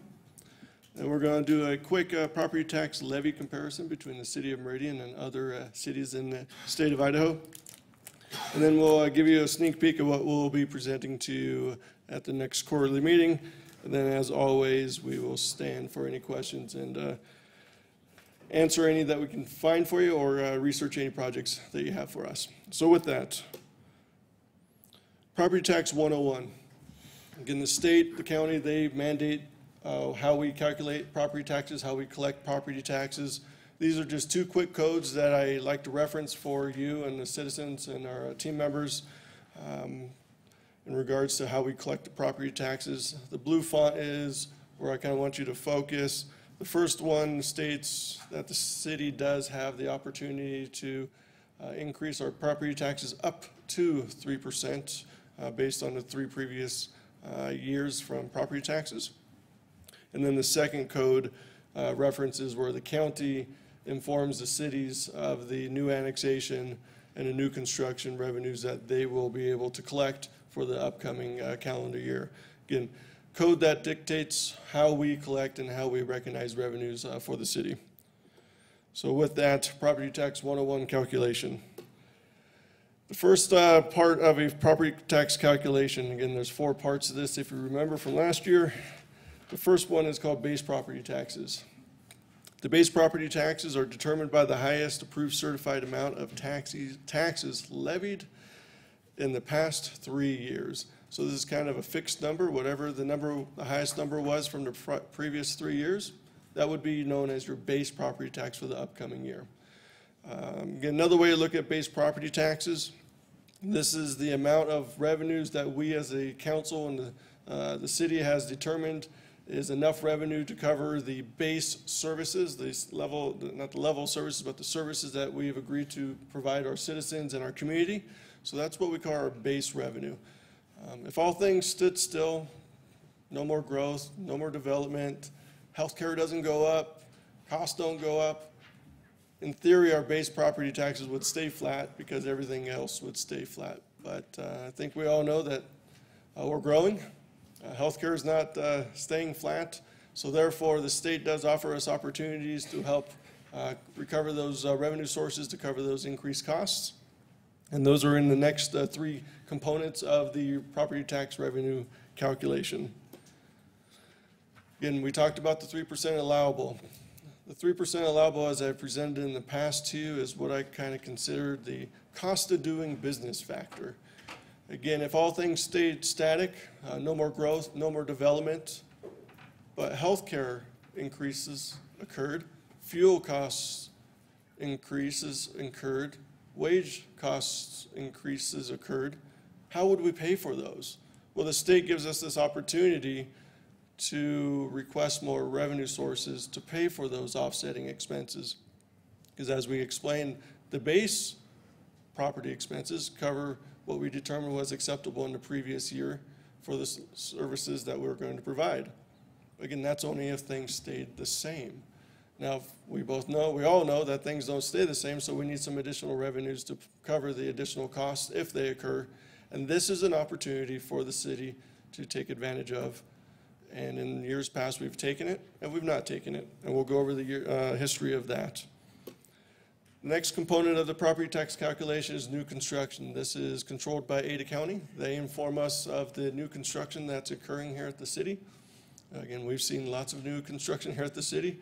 Unfortunately, or fortunately, which way you want to look at it, the forecast shows that there's more growth coming, guys. So there's going to be more new construction revenues that will be added to our revenue stream. But those items are items that we would like for you to kind of consider and think of as growth items. So the revenues generated from the new construction and annexation, those are incurred because a new growth has arrived here and we've approved it and now we're seeing it. We would like to kind of focus those revenue sources as growth, new growth, to help the police department add boots on the ground, to help the fire department add boots on the ground, to help the parks department add parks and maintenance facility members. And those are needed because of the new growth incurred by the new construction and annexation. Obviously, if we had no new construction and no new annexation, an argument could be made we might not need new boots on the ground because we have the same set of boots on the ground with the same set of population from previous years. So again, the state has allowed us a couple of different mechanisms to account for our base needs, base services. The state has allowed us a now 3% allowable to consider cost of doing business. And then the last two items are for what I consider growth-related items that we need to consider as growth continues to increase here at the City of Meridian. So that's Property Tax 101 calculation. That is mandated kind of by the state and the county. So with that, I'm going to show you our base property taxes that we've collected over since 2005. Yes, the base property taxes have increased, but so has population, so has the community, and so have the services that we provide to the citizens. The next item, as we explained in our calculation, are the allowable taxes. This is the allowable taxes that we can increase our base property taxes up to 3%. And you can see in fiscal years 2011 and 2012, we did not take any of the 3%. In 2017, we only took 2%. In all other years represented on this graph, we took the full 3% allowable for those particular fiscal years. This is the new construction increase in revenue from Ada County. They inform us of this dollar value. Again, you can see during the Great Recession, the revenue sources did go down because of the lull and the slowdown in the construction. And then the same thing with the annexation. We had a lot of annexation in the earlier years. We've slowed down on the annexation over the last few years, but again, this all depicts the city is growing. All that annexation is going to have development, and we see that coming now. When you put all these graphs together, you can see that the base property taxes make up the majority of our revenue source, with a few extra dollars from the annexation, 3%, and the new construction.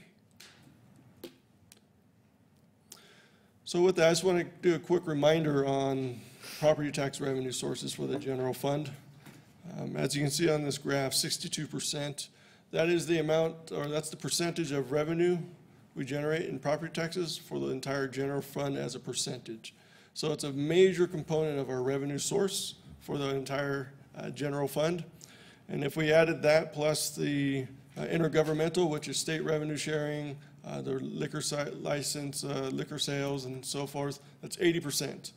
So those two alone make up 80% of our entire revenue source. Again, we don't have many mechanisms to counter the property tax reductions if there were any or any issues with property taxes. 62% is a large portion of our revenue source, and we have to make sure we manage that revenue source cautiously. It's not only for today's council and citizens, it's for tomorrow's council and citizens. So again, just want to reiterate, we need to manage that piece of the pie, I guess pun intended here, this piece of the pie for this graph. We need to manage it professionally and successfully for not today, but also for tomorrow. So property tax levy rate history. A few days ago, I sent out an email to you and the rest of the city staff that we received our levy rate for the next coming year. And great news for the city and the citizens. And levy rate, the rate went down again for the third, fourth consecutive year. So again, fantastic news from a levy rate standpoint. You can see it's gone up, it's gone down, but right now we've been on a consistent downward swing, which is awesome for our citizens and our community. Another component of the levy rate, though, is what is called our taxable value here at the city. This is a cumulative value that the Ada County has determined that the city has on top of the ground. Buildings, construction, housing,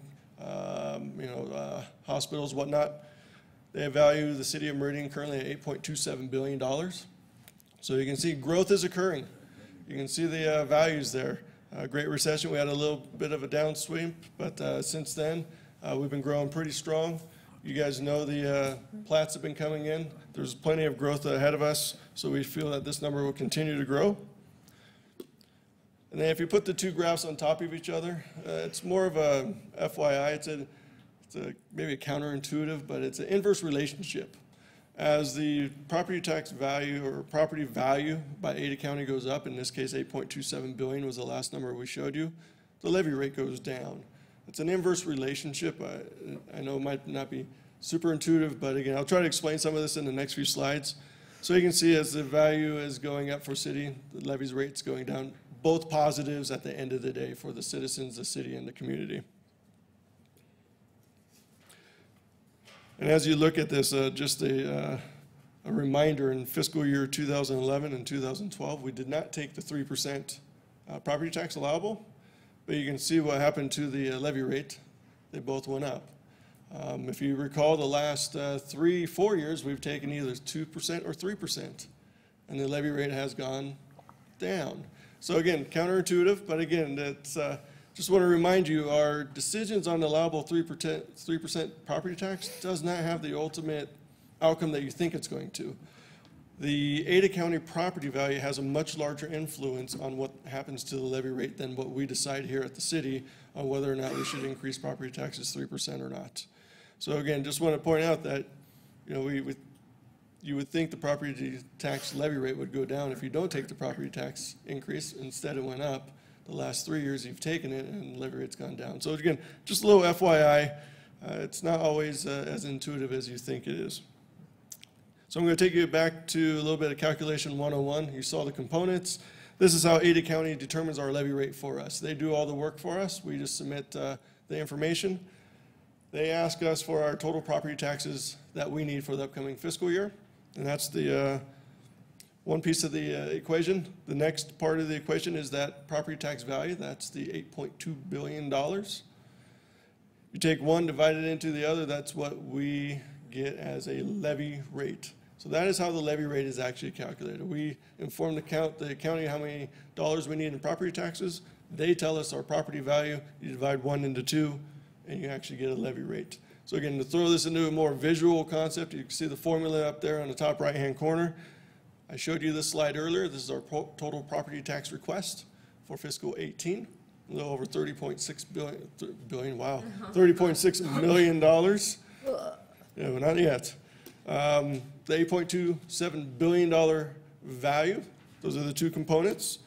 And if you put those components together in the formula, you'll see that it comes out to the levy rate of 0.37, which is lower than last year, which is awesome, which I know Councilman Byrd is very happy to see. So with that, that is how levy rates are calculated. Those are the components of the levy rates. Now the question you guys ask me sometimes is, what does that mean to the House? What does that mean to the taxpayer? Every year I present to you these slides, so here we go. These are the 6 houses that we show you every single year. 5 of the 6 houses, property values, actually all 6 houses all went up for fiscal year 18 according to Ada County. They do the assessments for us, we don't. Again, just a reminder, in fiscal year 2011 and 12, we did not take the property tax, allowable property taxes. So with that, the shaded area is the average amongst the 6 houses, just for comparison reasons. I know this is the question that you're asking, what are the property taxes looking like? Again, this is per Ada County. 5 of the 6 houses will see an increase in their property taxes. One house is actually going to see a reduction in their property taxes. So whoever's house that is, congratulations. But the other 5 houses will see an increase in property taxes. The North Meridian houses will see the most in our comparative analysis. Their house almost went up 20% in value. So again, that's a good thing for the homeowner. Their value went up 20%, but unfortunately the property taxes went up, but it did not go up in a comparative 20% rate, I can promise you that. If you look at this value, the total average change in market value for the homes in this comparison were 9.02%, but the average increase in property taxes was 6.85. So just because you can't correlate the increase of value to taxes, they don't correlate one-to-one due to exemptions that the state can provide you and so forth. So again, we needed to consider when we're discussing the property tax allowable 3%. Doesn't always have a direct impact on increased property taxes. In this example, we have one house that's going to see a reduction in property taxes, but yet we here as a city increased property taxes, quote unquote, 3%. You can see in 2011, 10, 11, 12, we did not take them, but some people actually saw an increase in property taxes. And then there's one house, South Meridian, for the years 14, 15, and 16, they paid less taxes year over year over year, but yet we increased property taxes year over year over year. So again, the influence is more on the side of Ada County. So with that, the property tax burden part of the presentation. This shows where our property taxes are coming from. I don't think it's a surprise to you. The majority of it is from residential. The second largest portion is commercial. I think the next graph will kind of show you a better slide of percentage. Again, this is back to 2016. We have not received the information for 17 yet. The calendar year is still out. But again, this is for 16's property taxes generated for the city of Meridian. And this kind of shows you from a percentage. We are generating about 64% of our revenue from residential and 30% from our commercial. And it's been pretty static for the last number of years. Again, you guys see the plats, you approve the plats, you know that we're doing more residential, so this number should stay pretty strong there. So with that, this is a comparative analysis that we do here at the city. We work with the AIC data that they provide all the cities in the state. This is a comparison of City of Meridian to the other cities that we've picked here for their general fund levies. Many cities have other levy rates, road levies, parks levies, police, public safety levies, airport levies. We tried to just compare the general fund levy to the general fund levy amongst the cities. And as you can see, for the second largest city in the state, we are the 4th lowest in this comparison. And again, just to say we're full service cities, I would say yes to. We provide many services for a pretty low value in comparison to Nampa, Boise, Caldwell, Pocatello, Mountain Home. So again, I think this is a kudos to you, Mayor, to the council, and to all your departments. They do stretch the dollar as far as they can. You heard from public safety just a second ago. They do as much as they can with what we provide them. You can see that we don't have the largest levy rate. Our levy rate went down again. It's 3rd year in a row. If things continue to go as they are, I imagine our levy rate will continue to go down again next year, which is awesome. But then we still do have to ask the question, should the second largest city in the state, with the number of services that we provide, should we be the 4th lowest levy rate in the entire state? That's a valid question. It's just food for thought. It's, again, we always have to kind of have it on the whiteboard. You know, do we need to look at increasing the levy rate at some point in time in the future to make sure that the citizens receive the services that they need? Mr. Palmer. Madam Mayor. Mr. Palmer. Todd, so wouldn't there be a correlation, though, to the fact that we don't need necessarily a higher levy rate because of the higher property values in Meridian compared to these other cities? The correlation, I don't think you could still one for one because every city is going to be different with the services that they provide. Again, you're a full service, in my opinion, you're a full service city. You have fire, police, you have parks, you have public safety, you have other government, you have community development. To say that Mountain Home has all those, I would say I don't believe they do. Again, you guys can confirm that. So it's a services to services relationship. So I don't think you can just say one for one if that's what you're trying to do. I don't think you can make that simple assumption. Madam Mayor? Mr. Palmer. I guess what I'm trying to say is that Meridian at a levy rate of 0.0037 is going to net more on an average per household tax, property tax, than what I would assume would come out of Mountain Home at the higher levy rate.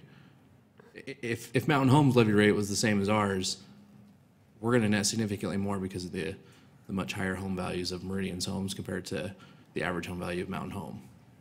It's a valid question. I'd have to inquiry about the average house cost in Mountain Home, but we can look at our neighbor to Boise. I think their average house cost is higher than ours, I think, but you can see on this levy right here, they're twice as much as us. So your argument would be they would actually generate twice as much revenue for the same services here in Boise or in Meridian.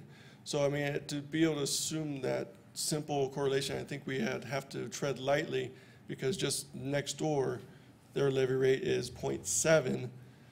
And their house value might be at our level or even higher. I'd have to double check that, but if you're making that assumption. Madam Mayor? Yes. And I think that would be a better comparison to the point you made of our level of responsibility compared to the reckless behavior of our neighbor. There's a million examples where we could go with that. But I think just it's important to say it's not that we're undercharging our citizens because of the level of service that we're providing. It's that our home values are higher, so while the levy rate may appear to be half that of Mountain Home, Pocatello, Caldwell, the number of dollars per property that our citizens are paying is not half. Mr. Palmer, again, levy rates are based on $100,000 value. So if you have a $100,000 home in Mountain Home, and you have a $100,000 value in City of Meridian, you're going to pay $370 a year in Meridian. You'll pay $895 in Mountain Home if you have the same $100,000 home. Again, my guess is there's a $100,000 home in Meridian, and there's probably a $100,000 home in Mountain Home. So the question then goes back to the discussion: should that same person pay $890 in Mountain Home, or should they pay $370 in the City of Meridian for the services? Very good discussion points. I mean, I think it's great, your question, but again, it does beg the question, deeper, in-depth analysis on where we want to go with that discussion. Thanks. Thank you. So with that, again, this is going to recap on where we've gone. Talked about the calculation, how we get there, what Ada County does for us, and how they calculate the numbers. We showed the comparison, we showed the burden, property taxes between residential and commercial. And we just had a quick comparison between us and other cities. And then with that, this is our next quarterly update. So we'll see you in a few more months. We'll give you an update on our actual financials. We'll give you changes to our fund balance. So we'll let you know where we currently stand on our fund balance for the general fund and enterprise fund.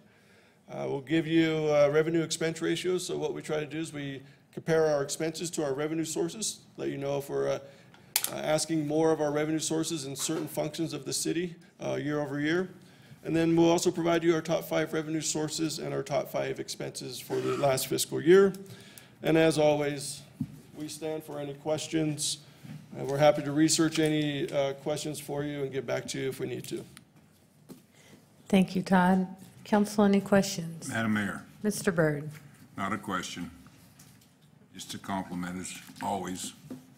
Great report.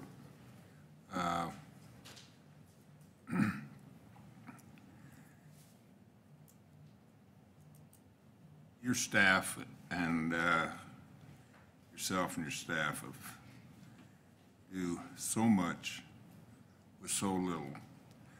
And yes, I have always watched the mill levy, because the mill levy to me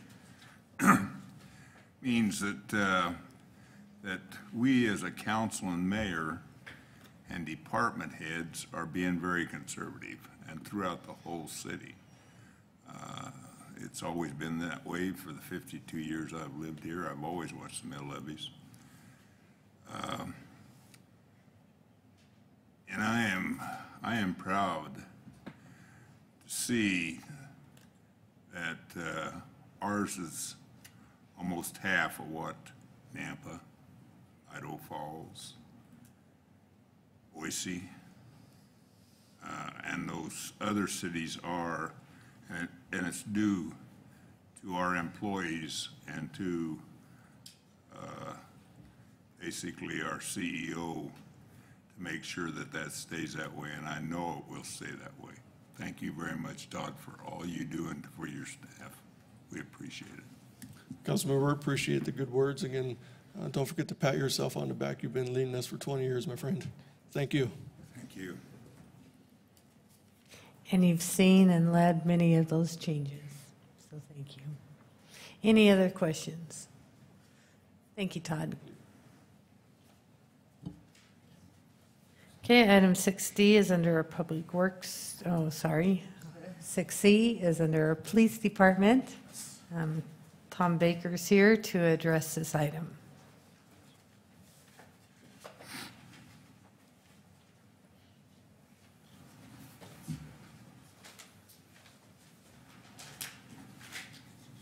Good evening, Madam Mayor and members of the council. Hopefully this will get pulled up here pretty quick.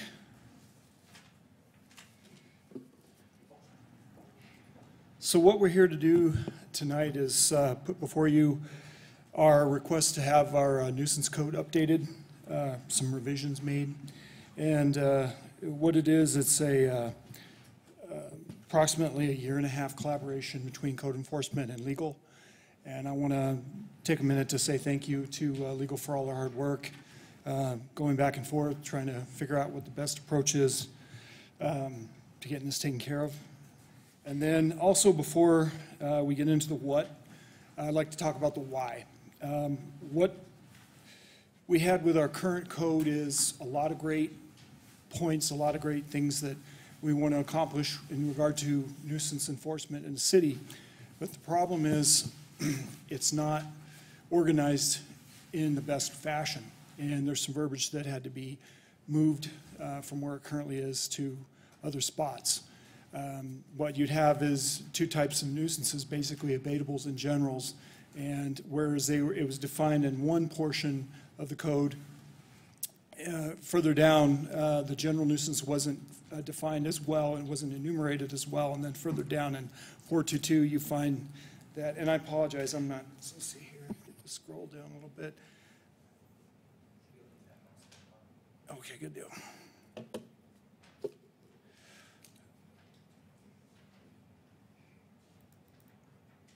So what you'd find is in 422, a lot of these abatable and general nuisance sections were actually mixed together. And so it made it difficult for our officers to actually be able to explain it to the public, and I think it had a little bit of a negative effect too when it came to the public trying to understand it. So basically what we did, we just rearranged it and put everything in the right spot, and we did add a section. The first change, would you like me to read every side note on there? Is that necessary? Okay. So as you can see in the draft, it explains on the side what we've done. The only thing we really added was in regard to abatable nuisances, vegetation obstructing the sidewalk. We didn't have anything in the current ordinance to address that except for the trees, which are handled by Elroy and not necessarily by code enforcement. And then we took the nuisance materials out of the abatable section, and we decided it would be better to take more of a mindset that we do with personal property. We don't want to get into abating people's junk property or personal property off their actual yards. We found that it's better for code enforcement in cities to let the judges order the violators to take care of those issues, and so we moved nuisance materials into the same section.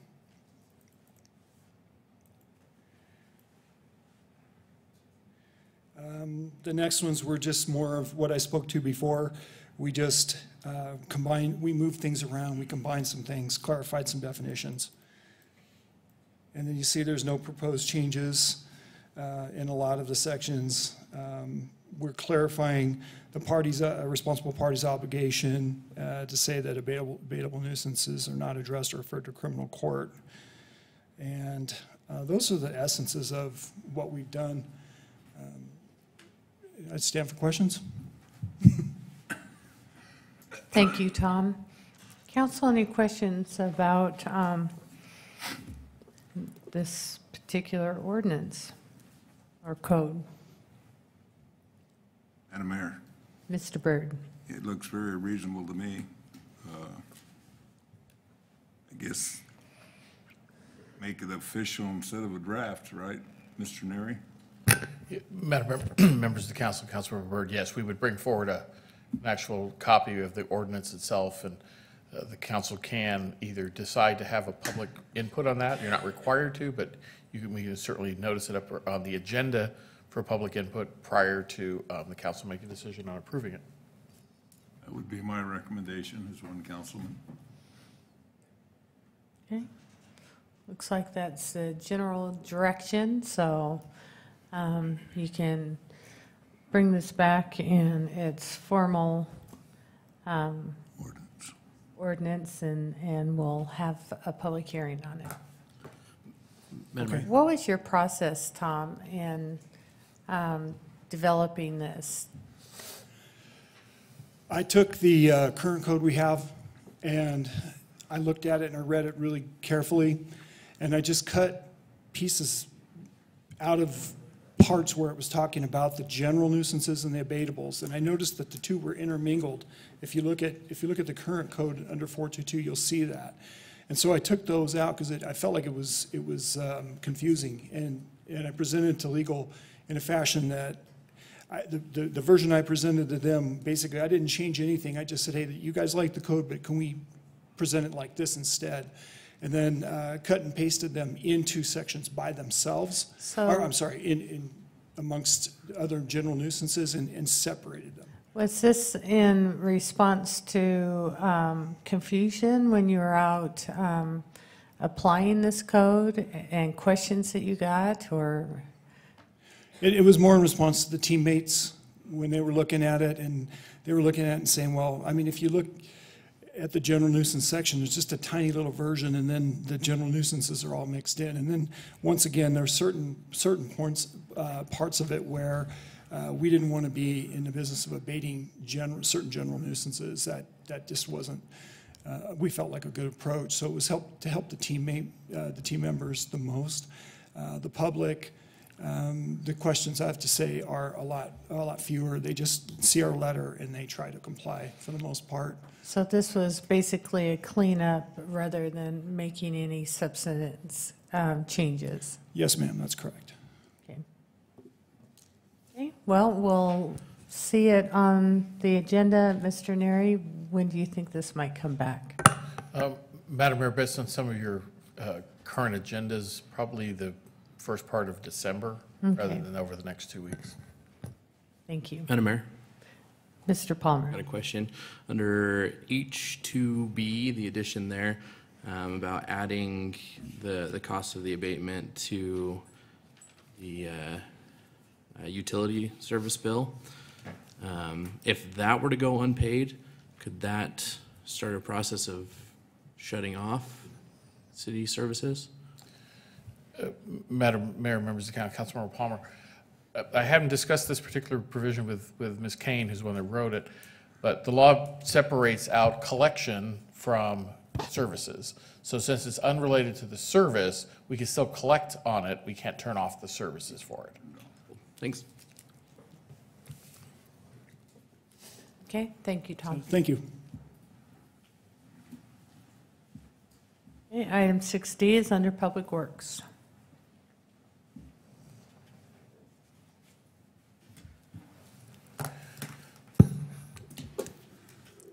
Hey, Kyle. Hello, Madam Mayor, council members. Excuse me, we don't want to be outdone, so we have our own code update. we want to prepare, that we want to share with you. If you recall, a few weeks ago at the October 3rd council, a gentleman named Merlin Slider presented to you about an appeal to a Board of Adjustments decision, and we had a pretty lengthy discussion about what our code regarding sewer billing had in it, and some areas that could be written better, and council directed us to go back and see if we could come up with something better. Specifically, Councilwoman Milam said it ought to be something that you don't have to be an engineer or a lawyer to understand. So we had an engineer and lawyer rewrite it. But we did have Carrie and Connie involved as well, and Alex Freitag. So we believe we've got something better that we'd like to show to you tonight, and I don't think we need any action on it tonight. I'd just like to walk through it with you and see how you like it, and see if you have any comments. Now this is the current code that we went over, perhaps ad nauseum, at the October 3rd meeting.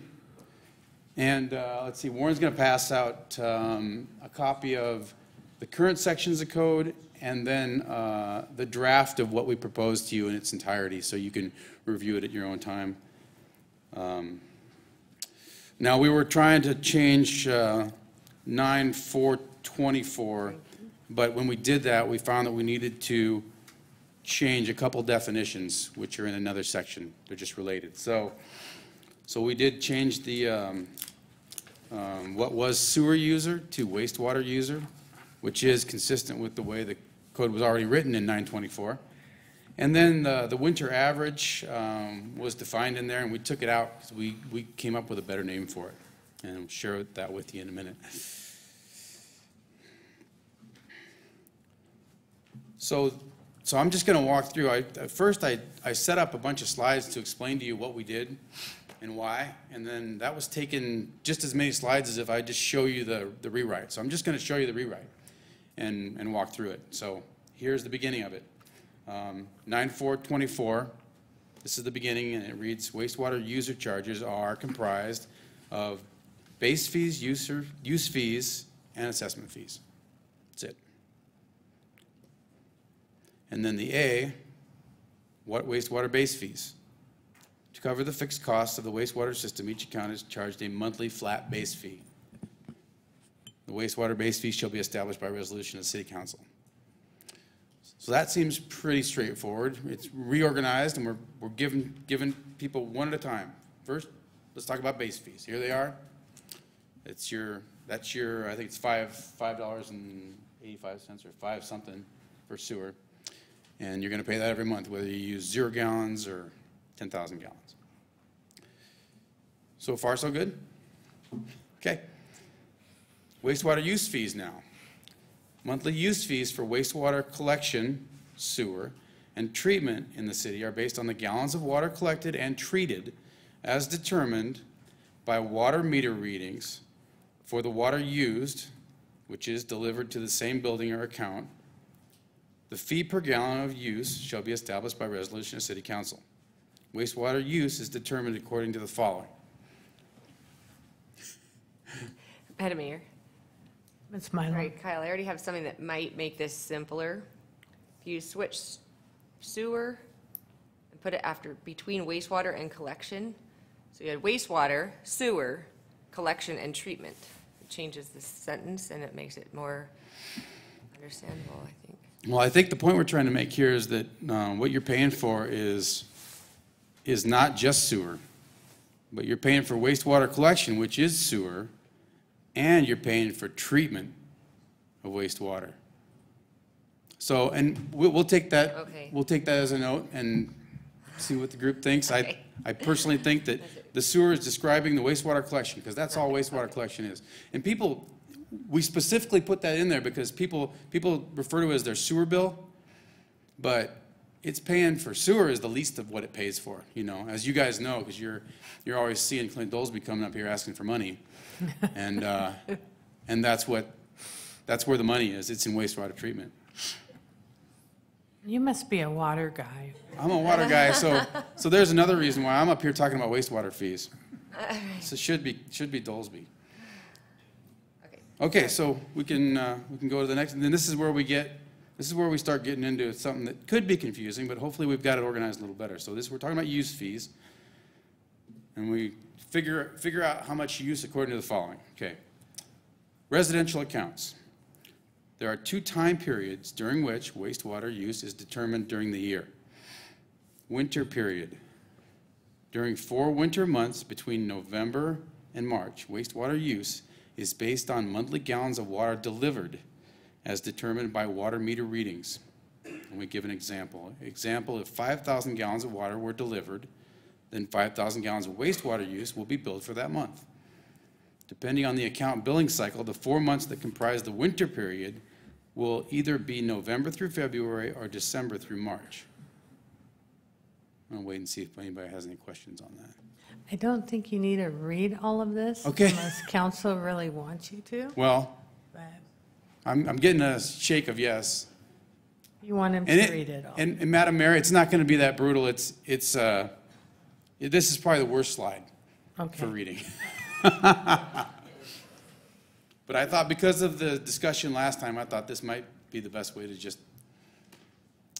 So I'll continue if there's no objection. It's all up to council. Okay. So B, summer. I'm thinking I can read it we have a myself, question? but Madam Mayor. Mr. Palmer. So explain to me, help me understand why or how the difference would end up being whether you end up on the November to February or on the December to March. Okay, thank you. Councilman Palmer, thanks for the question because I figured somebody needed to answer that. We have 2 account cycles, an account cycle that ends on the 5th of the month and it ends on the 20th of the month.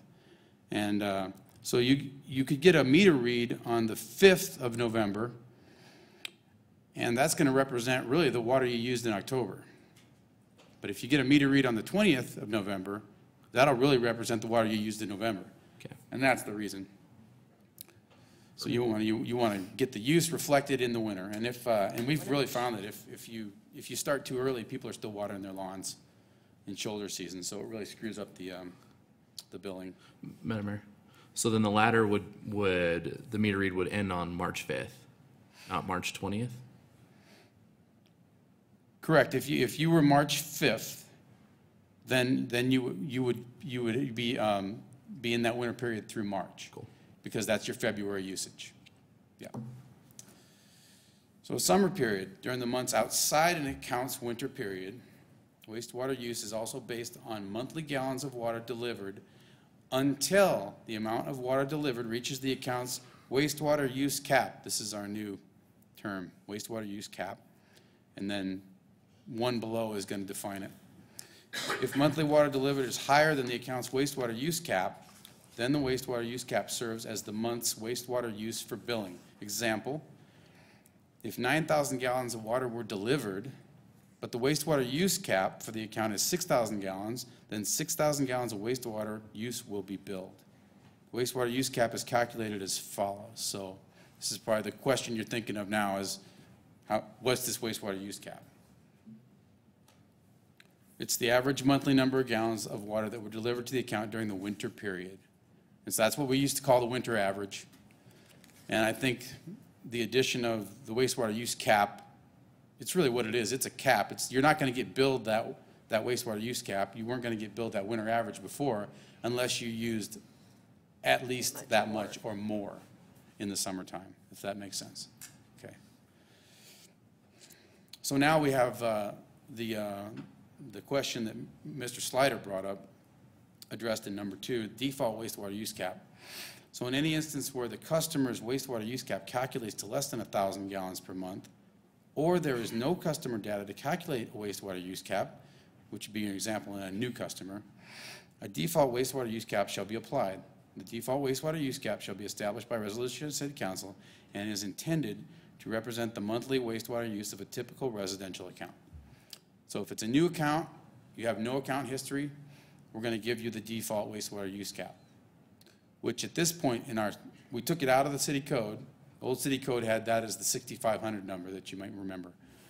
And as you can imagine, the 6,500 number, and it's a significant discussion about the 6,500 number. It was an old number, and we need to update that number. But we should do that as a matter of bringing it to council, like perhaps every time we do a wastewater master plan, we look at our billing records and we say, oh, let's update the wastewater use cap because people are using less water now than they did 5 years ago.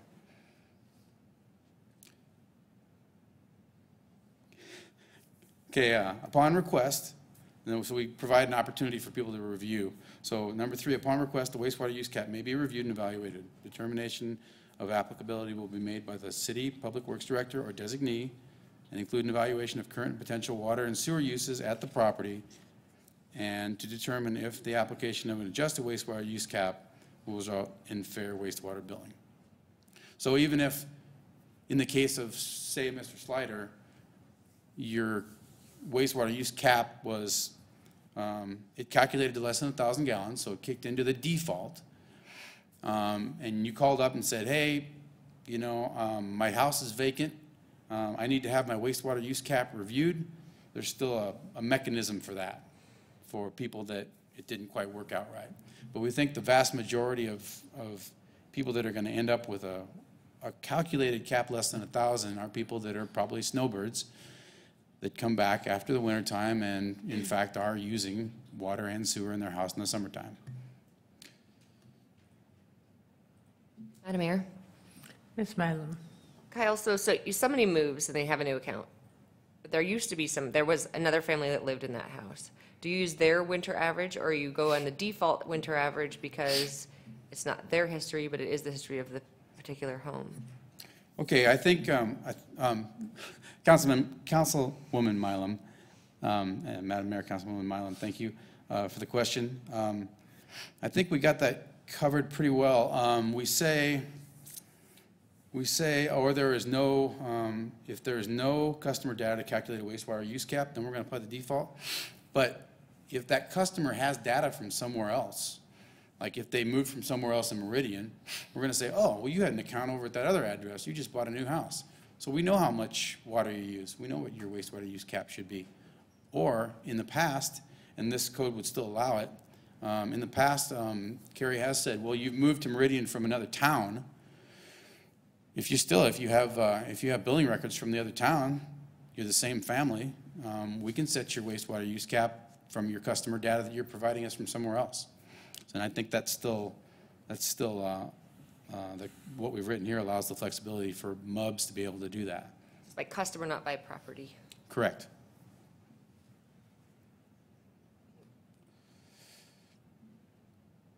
So for commercial accounts, you may recall we had a discussion about a year ago where we talked about allowing commercial accounts to be on then what we called the credit calc average, but now we're going to call the wastewater use cap, if it was appropriate.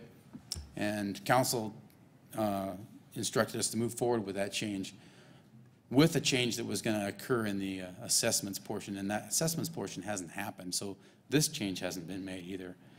The commercial accounts, wastewater use fees for all other users such as commercial and industrial are based on actual monthly water delivered as determined by water meter readings. So for most commercial accounts, there's no summer period and winter period. You just get charged for the water that you get delivered. Assume that everything is delivered just goes down the sewer.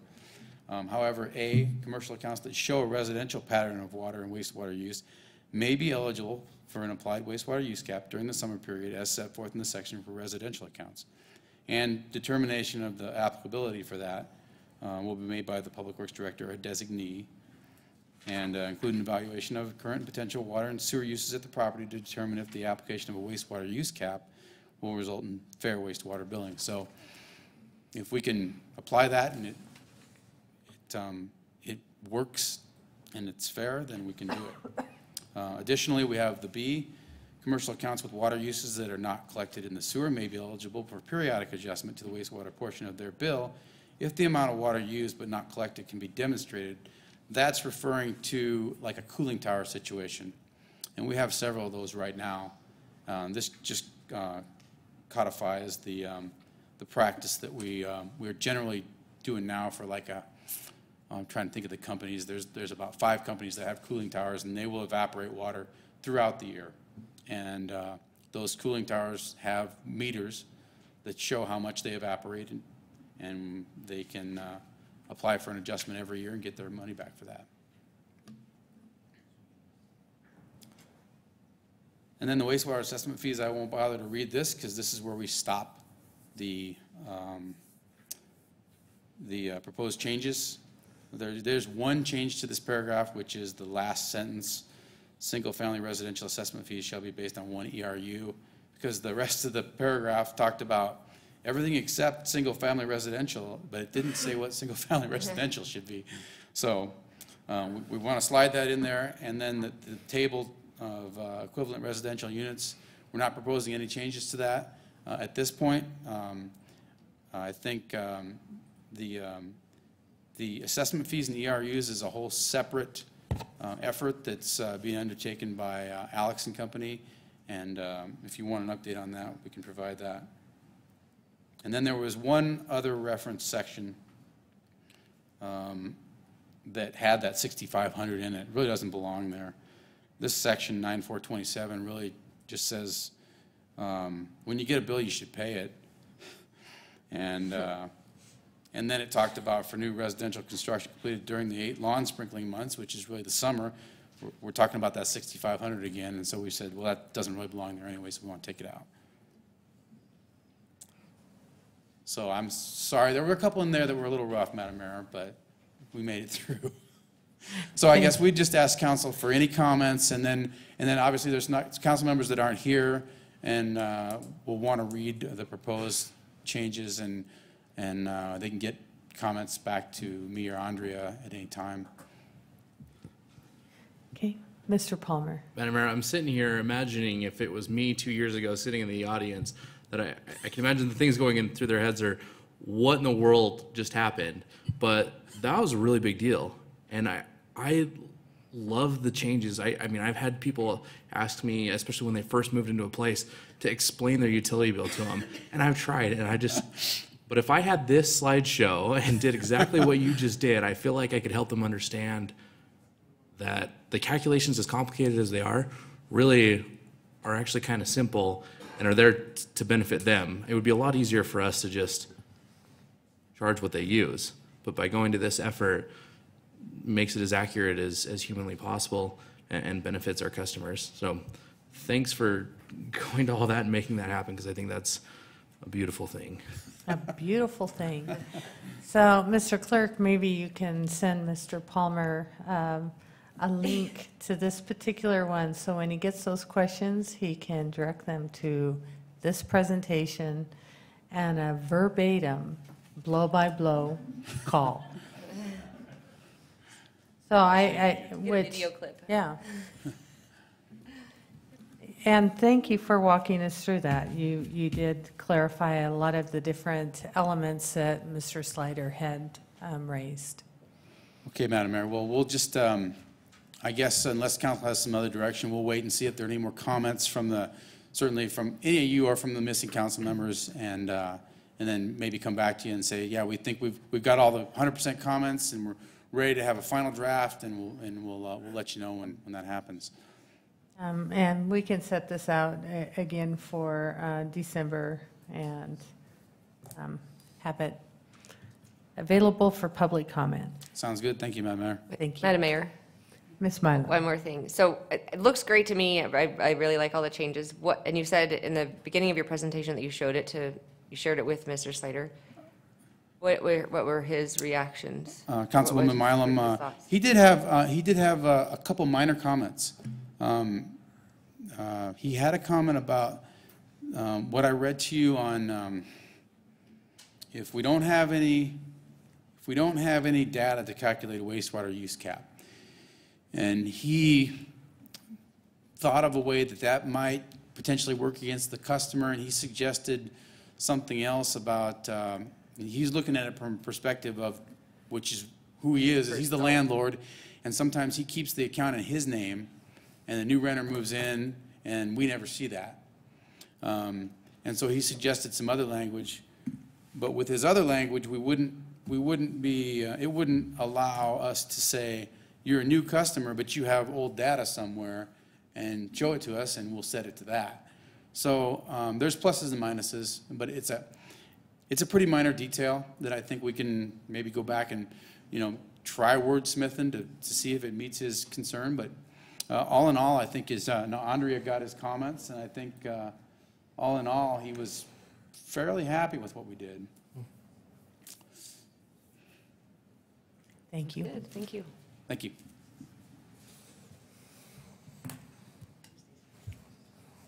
Okay, item 6E is under our legal department. Thank you, Madam Mayor. Members of the council, hopefully this will be quite short. With the changes in our management team, with the elimination of the support services director position with the city, we're proposing a ordinance change, but I'm not going to ask you to pass this tonight, although it does have a number attached to it, because we did include in the title repealing the section of the code that identifies support services director, but it didn't make it into the draft. It should be a portion of this. Oh, never mind. I apologize. It is in section 2. I missed it. So if you want, you can pass it tonight. It simply just eliminates support services. It puts their duties and responsibilities under the chief financial officer's position for information services for the city clerk's office and the IT. Everything else is pretty much the same. It adds, again, the duties and responsibilities of IT and the city clerk to the duties of the CFO. If you have any other questions, if you like, you can pass it tonight. If you want to have time to think about it, you certainly can do that. Okay, council, any questions?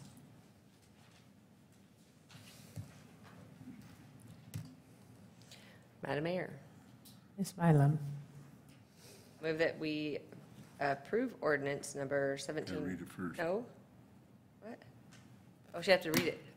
What? I'm trying to get through this. Madam Mayor, Mr. Byrd. looking this over and stuff, I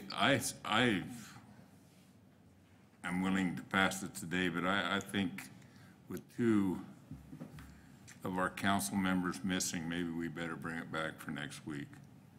Okay with that. Let them do it. So if that would be with the rest of the council, I would entertain a motion that we just bring ordinance number 1717 53 back next week on November the 21st for adoption.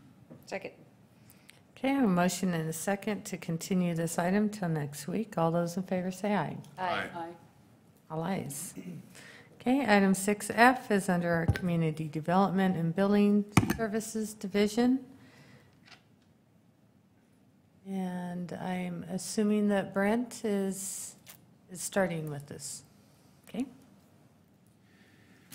Good evening, Madam Mayor, members of the council. I'm here tonight to hopefully have a short discussion regarding the International Building Code, the temporary use permitting component, and then the unified development piece. I've also got Caleb and CJ and Mr. Neri here to discuss some of the TUP aspects and the UDC if necessary. The issue before you this evening is that the emissions testing stations, as you can see, I'm going to back up the little picture there at the bottom. That's typically what we see in Meridian, past vehicle emissions. That's what we're talking about. These stations operate in small accessory buildings throughout Meridian, Boise, the whole state, as you know. They're typically less than 120 square feet in overall size. They require electrical, and there's typically no permanent foundation. The challenge is that they can't comply with standards for temporary use because they're in place year-round. Effectively, a TUP is 120 days. These businesses stay year-round. And then they can't comply with the standards for permanent use because the IBC, Chapter 18, requires a foundation. Foundations are challenging for existing areas of pavement. If they relocate the small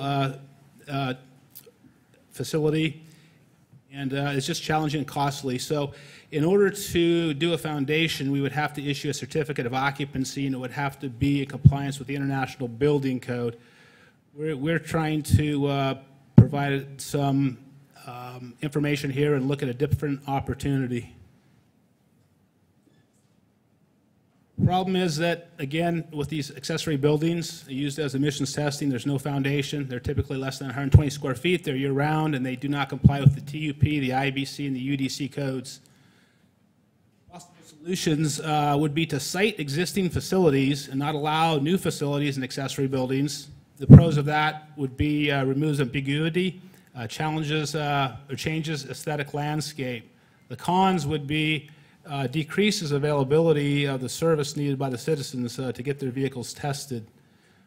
Second solution would be to create a new category for the temporary use. Pros of that would be the facilities would be subject to the TUP standards. Cons, 360 days is not temporary, which creates inconsistency with the IBC Chapter 18, issuance of certificate of occupancy. And the third item there is to expand the building code exceptions. In permit section Chapter 1, in section 105, there's an area for structures that are 120 square feet and less, and we are proposing to include that with the emissions testing facilities. The pros, it facilitates facilities subject to UDC standards, eliminates foundation requirement, and recognizes permanent nature of use.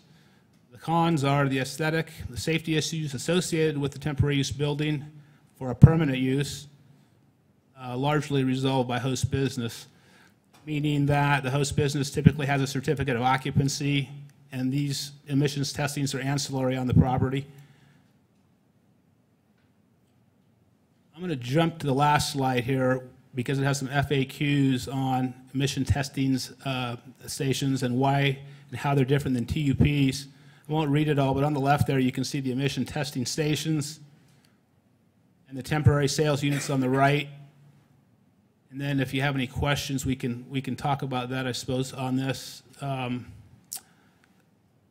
Let me guide you through it. On the left side, they're emissions testing stations. You can see that they provide a service that citizens are mandated to obtain by law.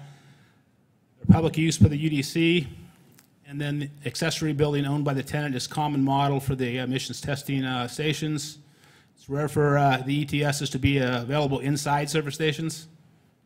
ETSs are accessory to permanent proprietor where they're located, and emissions testings are year-round demand by consumers and operators.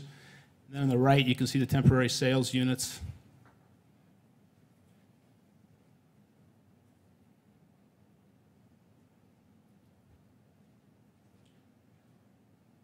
Our recommendation, before we talk about questions and to see what the thoughts are, is to add a emissions testing facility into section 105 of the International Building Code, to expand that, as you see in that first bullet, to allow an accessory structure of 120 square feet or less to include emission testing facilities.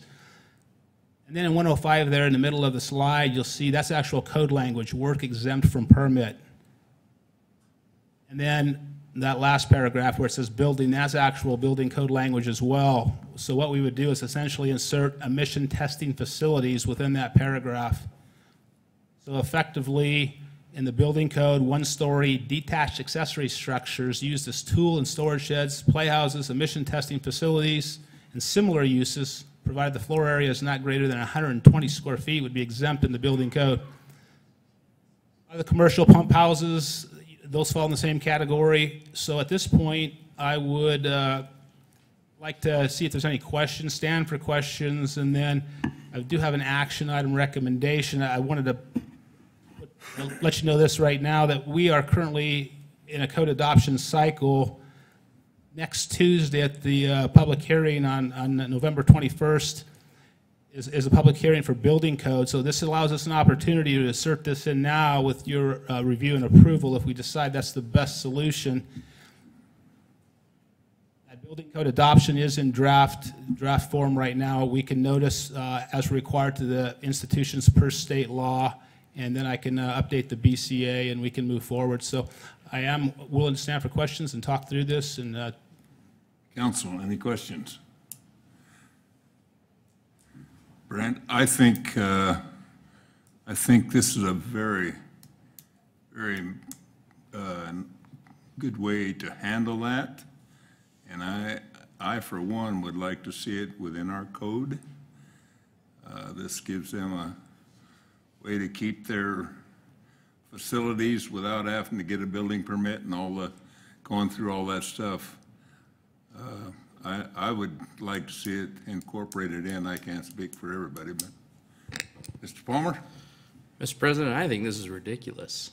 I think we had a few weeks ago, we had a discussion on snow cone shacks and how we were gonna make sure that they weren't gonna be allowed to stay in one place throughout a year, whether they were being used or not. But because there's a government requirement that this testing take place, we're gonna amend our code to allow those kind of shacks to be in place year-round.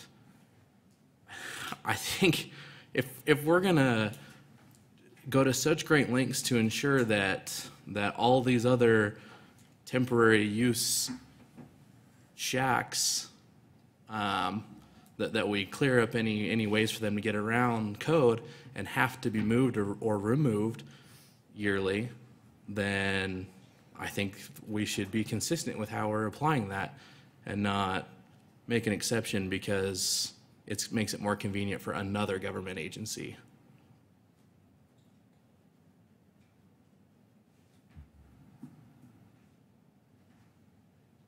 Any other questions? I don't disagree with the fact that the snow cone shacks, I think I've pretty well, everybody knows where I stand on that. There's a lot of families there. But I do believe that this, we are required by state law to have our emissions checks, and I think that it's got to the point where people that were doing it are not doing it anymore, and it's just these specialized things that we need to make sure we have available. Madam Mayor? Just clarification, it's not state law, it's another local. Well, it's a county law. So I think as long as they're gonna enforce this on us, then I don't think we need to make any special exceptions for their often dilapidated shacks compared to the, I mean, they may exist, but I don't know off the top of my head a snow cone shack that's dilapidated, the fact, even though they're only in business for a few months. I say no way. Well, there is a clear difference, and I think this chart shows you that there is a year-round demand for emission testing. It's not a temporary use, and with dilapidated buildings, I don't think a snow cone shack is going to try and do that because that reflects on the quality of what they're going to be serving. So it is different. Madam Mayor, members of the council, if I might add on the temporary sales units on the right, we did take into effect the snow cone shack up there at the bottom. It is, as you say, Madam Mayor, that it's a seasonal demand. I just wanted to add one last thought that with these emissions testing facilities that they would require an electrical permit. We would still permit it through the building department for electrical. And in my mind, they don't pose a significant life safety concern as there's no public use. There's typically one occupant. It's part-time a lot of the times, and they're pre-engineered, pre-manufactured structures a lot of the time. So again, it's not for public use, the structure itself, other than one employee, depending on the hours that it's open, and we would permit it electrically. Madam Mayor. Ms. Laura Roberts. I definitely see Councilman Palmer's point, but given the fact that we are required, and it's one of those things I find a real pain, I think that most people do. We've got to make it as easy for our citizens as possible to get their emissions done and let them be convenient, and I think the only way we're going to be able to do that is to grant them an exception.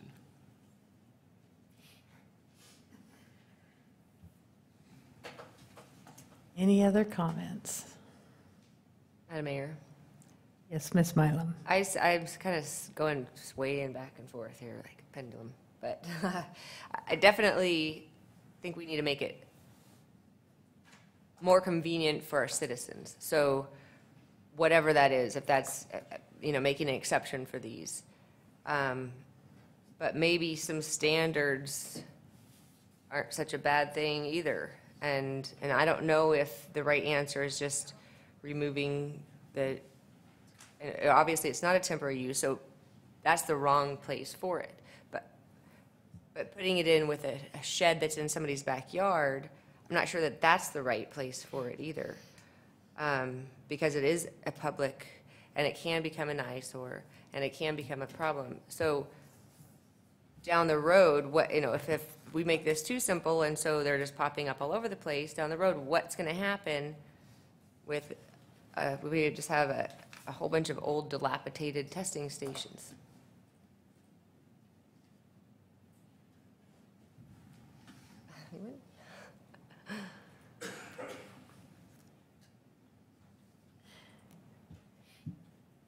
So I'm sorry, I had to step out, but did you talk about how you worked to get to this point? I did not, and that's a great point, Madam Mayor, members of the council. We have had several meetings with the City Clerk's office, our legal department. I think we've noodled this with planning as well. There are considerations on both sides, as you've indicated here, and as Councilman Palmer has indicated. You know, I think it is a tough fit. To Councilwoman Mullum's point, we were looking for the best fit. We were trying to use good judgment and trying to find the best solution and just a practical application on how are we going to deal with these. You know, you can make them really intensive and a lot of process. I personally don't feel the life safety element is there. I say that with some reservation, but at the same time, they're limited use, and we're not bringing the general public in, and we've got a lot of temporary structures that fit into that 120 square foot or less. So to answer your question, we have discussed it at staff level. We've provided here our best recommendation and wanted to put it before you with the timing of the code adoption we're currently working on. We feel it's a good fit into Section 105 of the IBC, and it for large practical purposes fits that intent.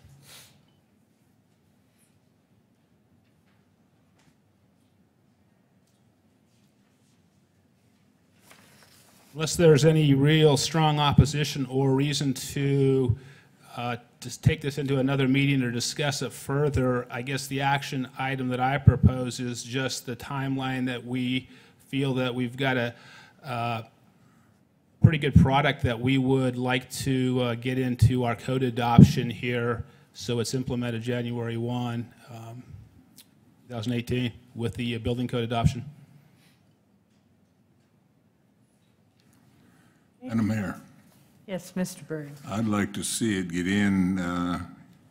into the code so that these existing buildings, emission testing facilities do not have to be removed.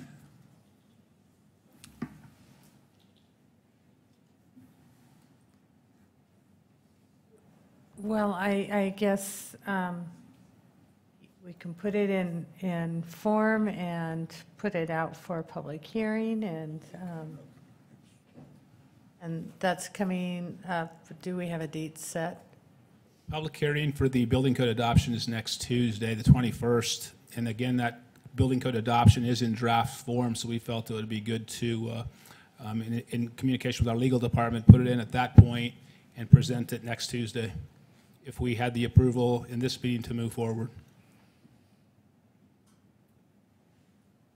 Okay, council, what's your pleasure? Madam Mayor? Mr. Byrd. I'll state it again. I think we ought to put it in for the public hearing and see what comes down next week at the public hearing. Okay.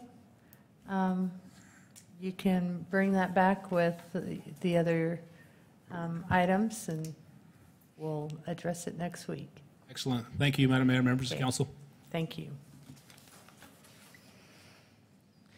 Okay, item 6G is under our, or 6H is under our Parks Department.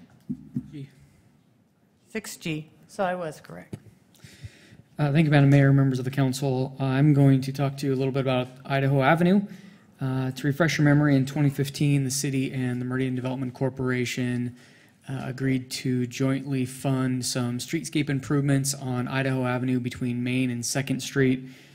Each agency spent approximately $12,000 on decking, planters, other improvements to like paint and candles to direct traffic on that block.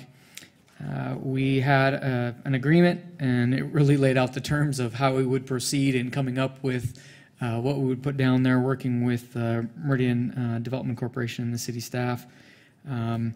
What it didn't address was ownership after the project actually got in the street. So that's what the action item is on your agenda today, is a resolution. On November 8th, the MDC board voted to approve the joint resolution you have on your agenda today, transferring ownership of those materials to the city. The timing was pretty good in that while staff of MDC and the city were talking about, hey, we need to clean this up, it's kind of jointly owned property. MDC had it under their insurance, yet the city partially owned it. The mayor's office received an email concern from a property owner in that block, discussing some concerns they had with the decking in particular, really twofold, the gathering of the leaves this time of year and them gathering in the storm drain and potential, if we have another winter like we did last year, some flooding and those types of things. So I thought it was opportunistic, as this joint resolution was before you, to bring that up with you as well. Some business owners have also questioned how successful this was. Just as a reminder, this is never meant as a permanent installation. It was a pilot project to kind of test drive alternative cross sections in this block. And so again, I thought the timing was good to just touch base with you on that. Really twofold. Again, the street sweepers that are not able to pick up the leaves, do the decks and planters, and then the usefulness, if you will, of the decking that's out there now. So after being forwarded on that email from the mayor's office, I met with Nick Grove, who's the president of the Meridian Downtown Business Owners Association, to discuss those issues, both of them, the maintenance and the worth of the streetscape improvements. And we thought it'd be a good idea to jointly host a meeting with those business owners on there. We've also had quite a bit of turnover in that block of business. If you think about it, in just the 2 years that the 2 summers that's been out there, we've had a high percentage of businesses turnover just in that block downtown. So that meeting is going to be hosted here at City Hall on Monday, November 20th at 3 p.m. Postcards went out last week inviting both business owners and property owners to that meeting. So as you consider accepting 100% ownership of these planters and the decks and the bike rack that's out there, I just want to make you aware that these discussions were also going on. Further, I wanted to get some feedback from you, and in the memo I kind of put some options out there. We don't have to do anything right now, but I just wanted to let you know there are some business owners on that block that are kind of questioning, hey, is the experiment over? What are we doing? What's the next steps? So just kind of wanted to get maybe some feedback from you even before meeting with the business owners. I didn't put any money in the budget for FY18 to do any of this. We don't have money to go and pick up the leaves or pick up the deck and put them to the south side of the road or really do anything. But I just wanted to maybe get some direction, if you have any, in advance of that meeting. And if not, I will report back later this winter on how that meeting went and if those business owners have a unified idea for what they'd like to see on that block. So I think with that, Madam Mayor, again, there is an action. We are asking you to accept those amenities, but in the same breath, we're questioning how long they'll actually be in place. So with that, I will stand for any questions you may have. I'm sorry, Caleb, is there any urgency to take action on this? So, Madam Mayor, not to my knowledge as far as the joint resolution. Again, the MDC board acted on it this week. We were just following that up. I don't know that there's necessarily any urgency to their joint resolution. The only urgency, I would say, is if you're concerned, you share the same concerns about the leaves gathering and leaves gathering even under the decking obviously that's of a concern because most of the trees have dropped their leaves and we're heading into the potentially wet winter months. So if we were going to do anything there as far as maintenance of gathering those leaves for the businesses that are on this block, that's the only urgency I see, but no, nothing necessarily with the joint resolution.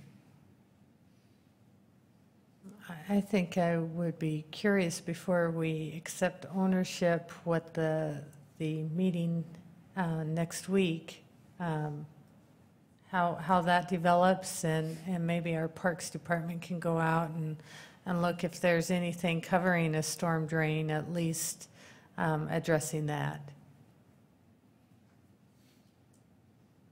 And then we can have this conversation after you've had a chance to gauge the level of concern and the interest by the property owners in that area. Mayor, that sounds fair enough to me. Again, that meeting is on the 20th, so I'd like, at least the 8 days or if not more to kind of gather our thoughts after that meeting to put something together for you. So maybe the first meeting in December could put this back on the agenda for your consideration. I think that sounds like a great idea. Madam Mayor, Mr. Byrd. I move we continue Resolution 17-02048 till November 21st, 2017. Or December 5th. November. Oh, December. He would like it the first week of December. Oh, December. I'm Yeah. sorry. So that would be December 5th. 5th. December 5th, 2017. I'm sorry, I I misunderstood. have a motion and a second to continue this to December 5th. All those in favor say aye. Aye. All ayes. Okay, thank you, Caleb. Okay, 6H is under our Parks Department.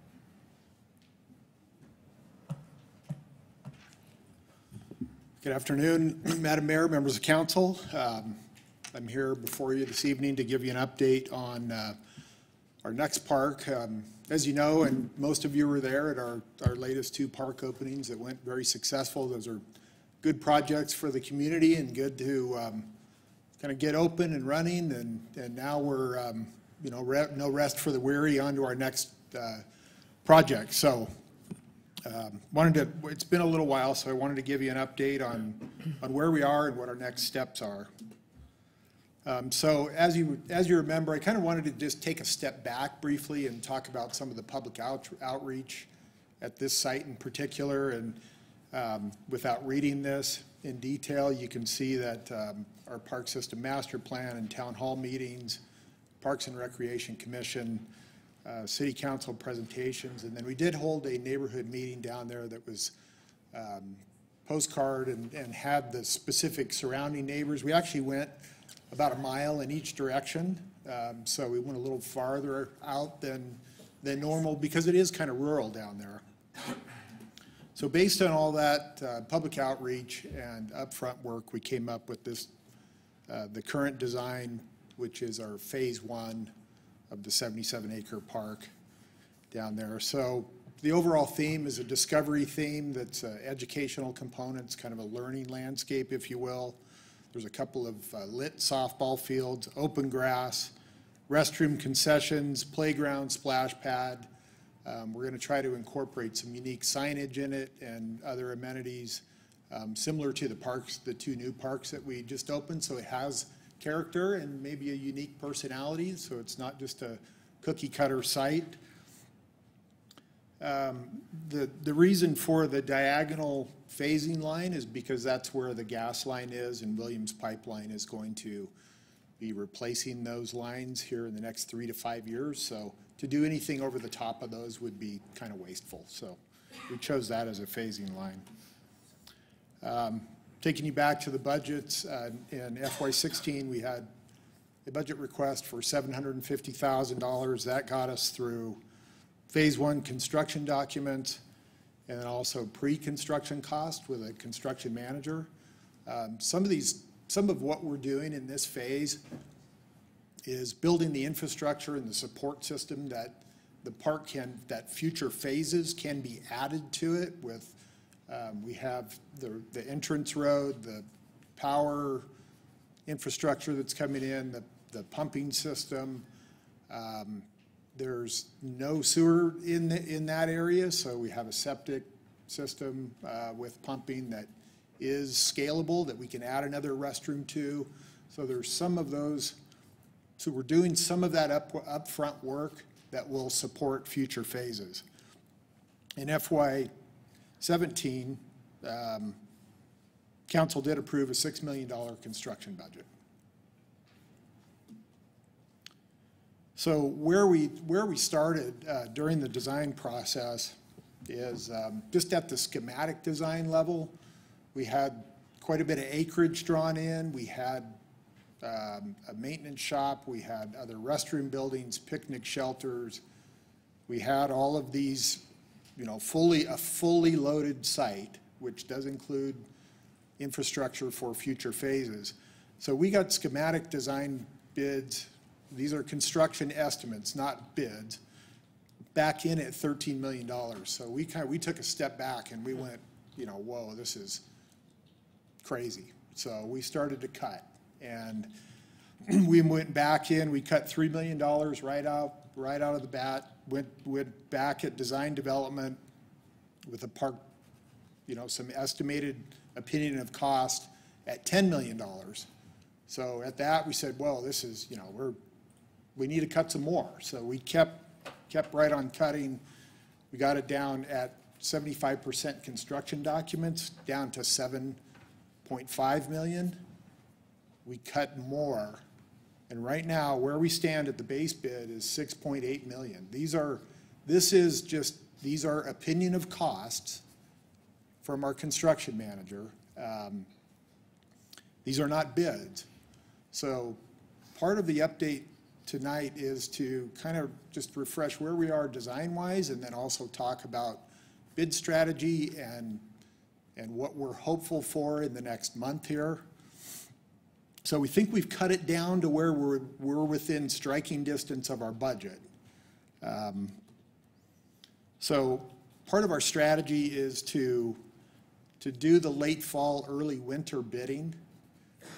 We're going to advertise bids this Friday, and our construction manager has had some of it out on the street already and talking to contractors and gaining interest in the project with all the subcontractors. There's currently, you know, one of the biggest construction packages in here is going to be the dirt and underground work, which is asphalt paving, the entrance drive, a lot of the concrete, the storm drains.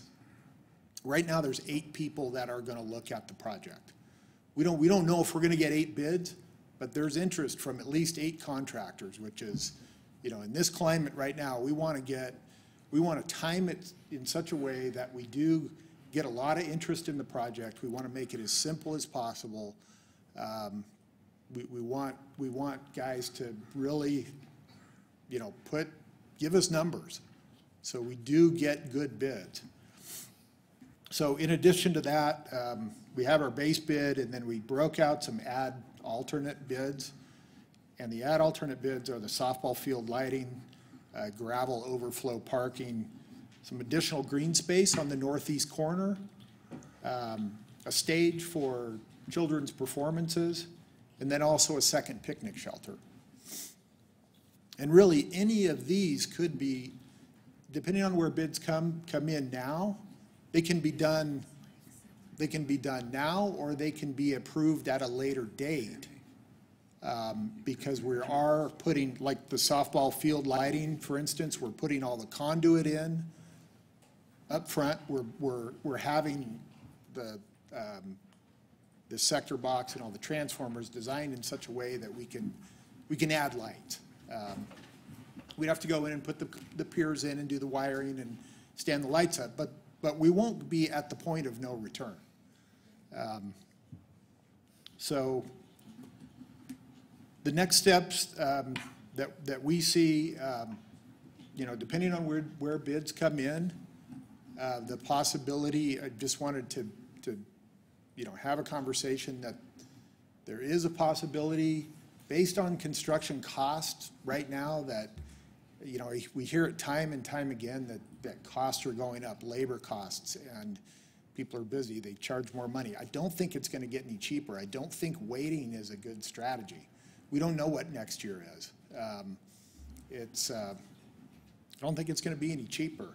So there is the possibility of at least presenting a budget amendment to cover some of these costs. We will have impact fees accumulated. We have a reimbursement coming in from one of our current parks that'll go back into our impact fee account. The 2 parks that we just completed, there's going to be some savings from those that will go back into the impact fee account in addition to impact fees collected off current building permits. So what we'd like to do, we're planning on opening bids December 12th. We'd come back to council on December 19th for the discussion of, you know, we need to see where our bids are. We may get, because there is a lot of interest right now in this project, we may get some good bids. We're, you know, fingers crossed. We feel we're doing everything we possibly can to have this thing, to come back with contracts that can be approved without a budget amendment. But the possibility does exist. So if everything goes as planned, we'll come back to council on December 19th for contract award for a March 1st groundbreaking. We'll construct all next summer. We'll let the grass seed heal and establish itself for a park opening on sometime in the summer of 2019. So with that, I would be happy to stand for any questions you might have. Thank you, Mike. Council, any questions? Looks great. Nice update. Get it going. This isn't the first time that you've had to do some value engineering and put it out for bid and hope for the best. And we've been fortunate in other circumstances. I hope to see favorable bids that allow us to get this going in the fashion that this park really is deserving. So it's going to be another unique park that really is responding to the comments that we've got from the residents out in those areas that they're looking for. And it's really focused on our kids and our families, and so I'm excited to see it move forward. Yeah, we appreciate it. Madam Mayor. Mr. Byrd. I echo your thoughts there. This is something that the city of Meridian can be very, very proud of and will be very, very proud of it. Because I know that everything will be done first class and it will be kept first class. That's one of the proudest thing I see with all of our departments, all of our buildings, all of our properties. We have made sure that we built first-class stuff, but you know what? Our employees have made sure it has stayed first class, and I am so proud of that our employees buy into it and make it look just like new every day. And thank you, Mike, for all you do. I appreciate it. Thank you for the kind words, and I mean, thank you. We can't do it without you guys, honestly. So thank you. Appreciate it. Thank you. Okay, anything further? Thanks. Thank you. Okay, item 6I is an update under our fire department.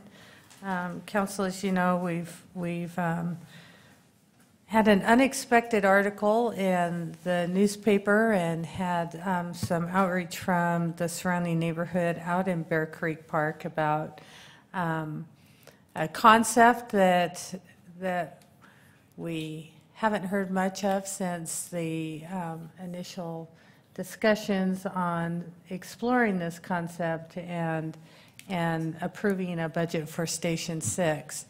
So the chief is here to update us on to what has happened, what the next steps are, and seeking some comment. So, Madam Mayor, members of council, it's now good evening instead of good afternoon like I was here earlier. But I appreciate your patience. Certainly appreciate the folks that are here from that Bear Creek community, the folks that are watching online. The intent of this and the goal of this is to not only provide you with council with information and status updates on where we're at, but certainly to provide the community these updates as well, and hopefully answer a lot of questions that, quite honestly, got some misinformation out there. So we're hoping to answer a lot of questions this evening with a lot of follow-up interactions that we're going to be having with the community as well. Yeah, because we all had questions too. Yes. So I want to take you back just a little bit. You've seen some of these slides before. The Parks Commission has seen these slides before, but I think it is worth refreshing because some of the folks in our community have never seen these slides. They never heard this information, so I think it is worthwhile to go back just a little bit. What was a partnership collaboration potential between Parks and Fire to work together on future parks and future fire station locations. We had done some research with other cities that said when you co-locate fire stations with parks, the outcome is good for the community. That was the sense from those other communities. So we felt that was worth exploring. And is this something that we can explore moving forward as we grow as a city? Specifically, what we were looking at is an immediate need with Station 6. As you know, the budget process was moving forward. That got approved. We were beginning the process to look for architects to begin that design process. And so we identified a conversation piece about Bear Creek, as well as the South Meridian Park that Mike just was up here alluding to as a future park location along with a future fire station location. That started a dialogue. We talked about establishing that long-term commitment, so when we look at future land use and have those future discussions, quite honestly, long after I'm gone and long after Steve's gone, if it's a viable option, we continue to move this forward as a city, as a way we do business. In 2016, back in November, that's when this partnership concept was brought to everybody. It was not anywhere near, we're going to go here, we're going to go there. It was, do you support a concept of partnership between the Parks Department and the Fire Department moving forward into the future? And everybody said, yeah, we like that idea, continue to explore that idea. So as we looked at ideal fire station locations, every one of our 5 fire stations, and you've heard me say this before and talk about this, every one of our 5 fire stations right now is on 1-mile main arterial roads. At the time those were built, they were the right location, they were the right spot for sure. I don't think we understood and projected out what that traffic congestion was going to look like on some of these main roads, specifically on Franklin Road, certainly Eagle Road, Locust Grove, Linder. In the morning and in the evening, those roadways are very congested. It's part of our growth. So as we looked at that data, that anecdotal evidence we were getting from our crews about the difficulties getting out onto those roadways to respond to calls, difficulty getting back into the station as they were coming back, we said, is that the right spot for fire stations on main arterials? And so we began exploring that, and what we looked at was, is the half mile a better place to put a fire station? Typically the half miles then go onto a main arterial. As you all know, we have opticoms on our fire engines. Those are the traffic signal preemption devices that when we are responding to an emergency with our lights and sirens, we can initiate a traffic signal change so we can get through those intersections. Again, Franklin Road is a good comparison in a way. Franklin Road, the tarmac that we come out onto and the intersection right there is 136 feet. We often have difficulties getting out onto Franklin because cars are parked in front of our tarmac. So it makes it very difficult for us to get those apparatus out. Coming back into Fire Station 1 right there, we almost literally have to get in the left-hand turn lane of the westbound traffic to turn into the station. It's a very significant traffic hazard. So that was one of our concerns, is we didn't want to replicate that moving forward. Again, I mentioned the easy access. We did identify that for us, as we look at our call volume, and we can map this in GIS and map those call clusters, we typically see call clusters in and around parks, in and around schools, and in and around large subdivisions, large residential subdivisions. It really makes sense if you think about it. Those are where the calls are going to occur. Outside of the roadways, our rural calls, our more distant calls, are in the minority. Our primary calls are clustered within those areas of real growth that we see. So it does make sense to, when we look at a fire station location placement, to identify those areas in and around where that growth is occurring to meet then the future demand. So looking at station number 6, as we were discussing locations and what are optimal locations, and again, this is a refresher. The Meridian Rural Fire Protection District currently owns and still does property on Overland Road just east of Linder. We've had a sign up there for several years. They bought that in anticipation of a future fire station. This is a long-standing relationship that the city and the district have had regarding land acquisition, station growth. That location was not ideal, mainly because of that Linder Road concern that we had. However, in comparison to Station 1, the intersection to the tarmac of the Overland property is 336 feet. So obviously there's a larger distance between that and what we see at Station 1. But again, there are some concerns with that location, 5 lanes, just like Franklin Road is. So we wanted to make sure if we were going to be there, it was the right place through a good analysis. The planning team did go out and explore possibilities on Stoddard Road. We identified that that was within the same geographical area that we were looking to build Station 6 to provide service to the folks in Southwest Meridian. And in that, we identified some open space on Stoddard in Bear Creek Park, and that started a discussion with Parks of, is this a possibility? That's really where the conversation started. So this is, as you know, Bear Creek Park, and this was the concept area where we said, is there any possibility of putting a fire station here? It makes sense to us, but we need to have that discussion. We need to further explore it, and we're still literally in that phase of exploration. So the next steps, and again, this is still going back to 2016 when we initially started talking about, the next steps that we all had was to meet with the park staff and explore the possibilities. We did that. We did discuss with the mayor and council the idea of co-locating parks and fire. We did not talk about Bear Creek specifically then. We just said, do you all think this is a good idea from a policy standpoint for the city of Meridian? The answer to that was yes. We did present to the Parks Commission to get feedback from them, and they liked the idea of partnerships as well.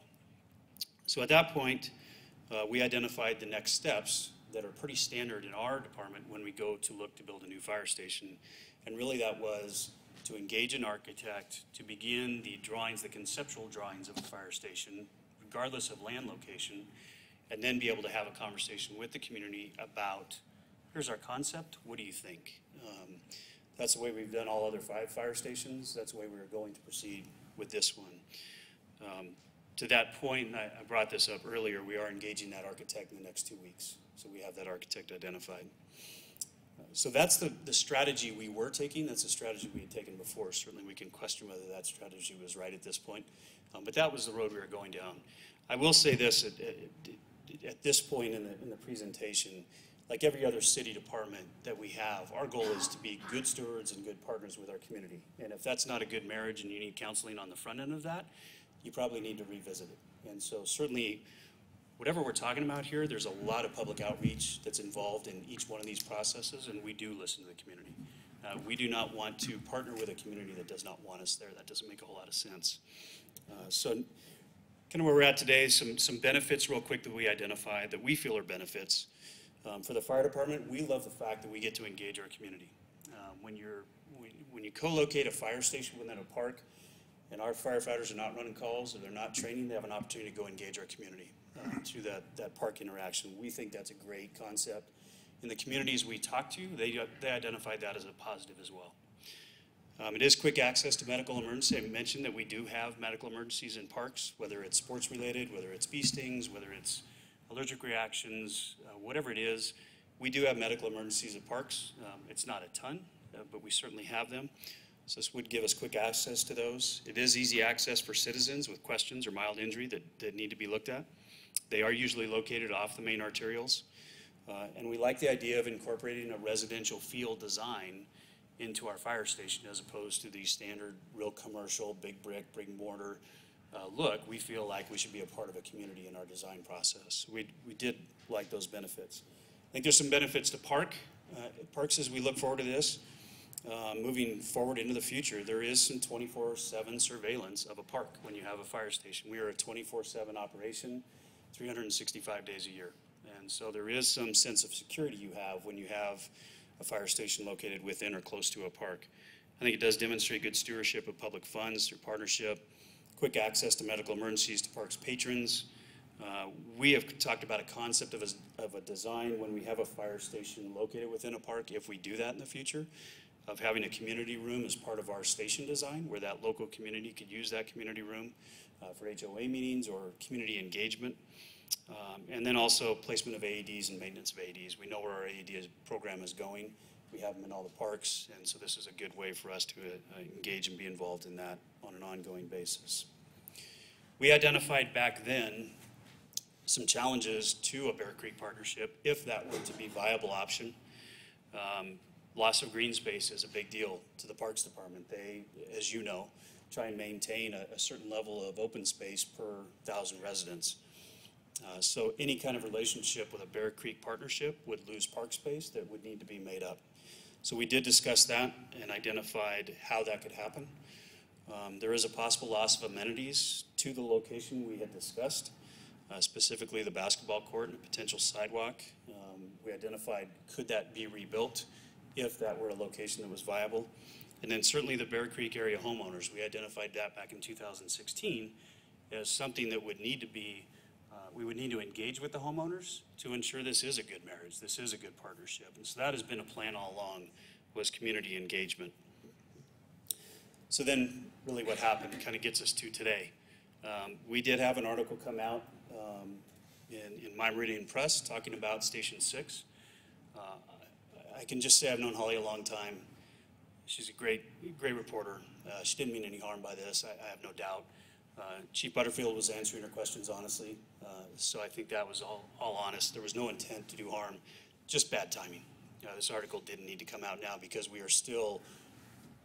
have a lot of growth, a lot of process to do before we even get to a point of a decision.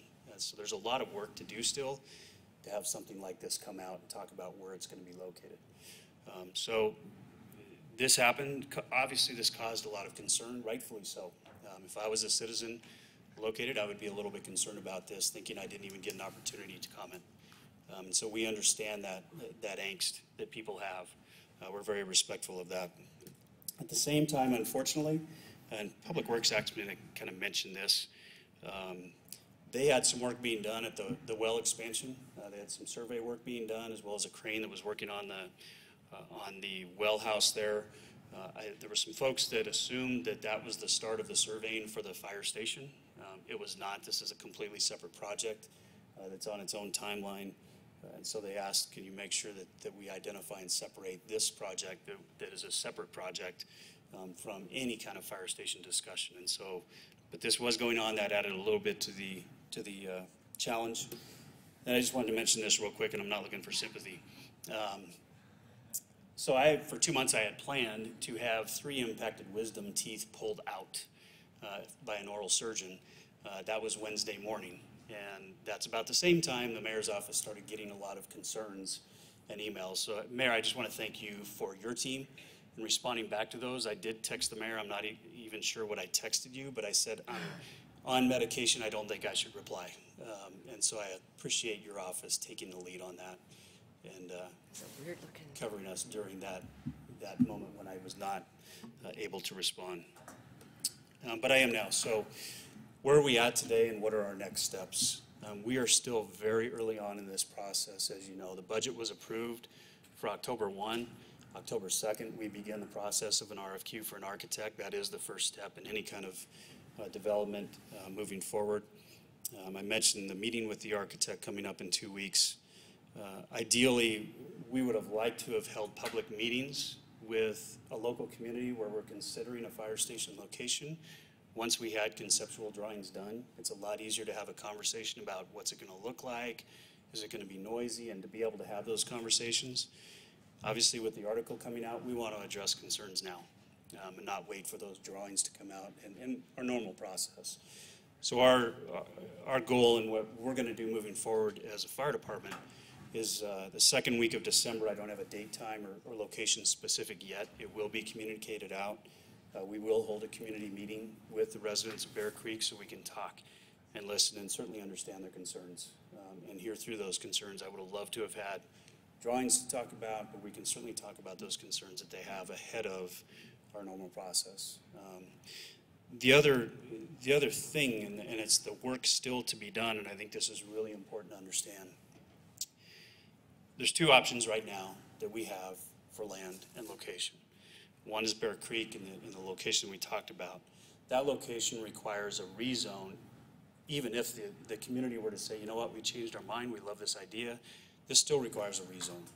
And for you on council, you're very well aware of how that process plays out. But for folks here in the audience and listening, there's a very extensive public input process to a rezone application. It goes through P&Z and then ultimately to you as city council for approval. That is another point in time where we would identify, do we have a good marriage here or do we not? So there's that opportunity there. The other issue that we have with a Bear Creek possibility is we are currently researching and determining if there is a deed issue on that park. And if there is, it changes the conversation as well. So that is an issue that's being researched that, depending on what the answer is, it may move us to a different option quickly. So that's option A. Option B on Overland Road, again, the commissioners still own that property. They have not sold it. There was a lot of confusion about that as well. Folks, I don't know if you've been by that property, but we have had some issues with a developer in the area utilizing our property as a staging location for their equipment. And then they actually cut a roadway through that property. So that led a lot of folks to believe, well, they must have sold that. Now there's development going on at that site. There is not. So for clarification, we still own the fire station property on Overland Road. If that is the location we go to, that's going to require an annexation into the city, which again goes through a very extensive public hearing process and then ultimately comes to you as council for approval, as well as some ACHD special permitting for signalization on an arterial. So I hope, and I'm certainly, please ask any questions you have, I hope that covered some information to clarify where we're at, to provide clarity on the process. Regardless of which pathway we end up going down, we're still a long ways away from any kind of decision being made, and there is still extensive community outreach that is going to occur, again, regardless of Overland Road or Stoddard. So with that, I'd certainly answer any questions. Madam Mayor. Thank you, Chief. Mr. Byrd. Mark, having been on the liaison when the Earl purchased that land on Overland Road, everybody at that time thought it was a good site. With your architect now, are you having him design a building that would fit at either location where it goes? Because I'm not too sure that I'm not at this point in favor of staying at Overland. I will tell you, I don't think it's bad for future parks, especially that 77-acre, to plan something out there.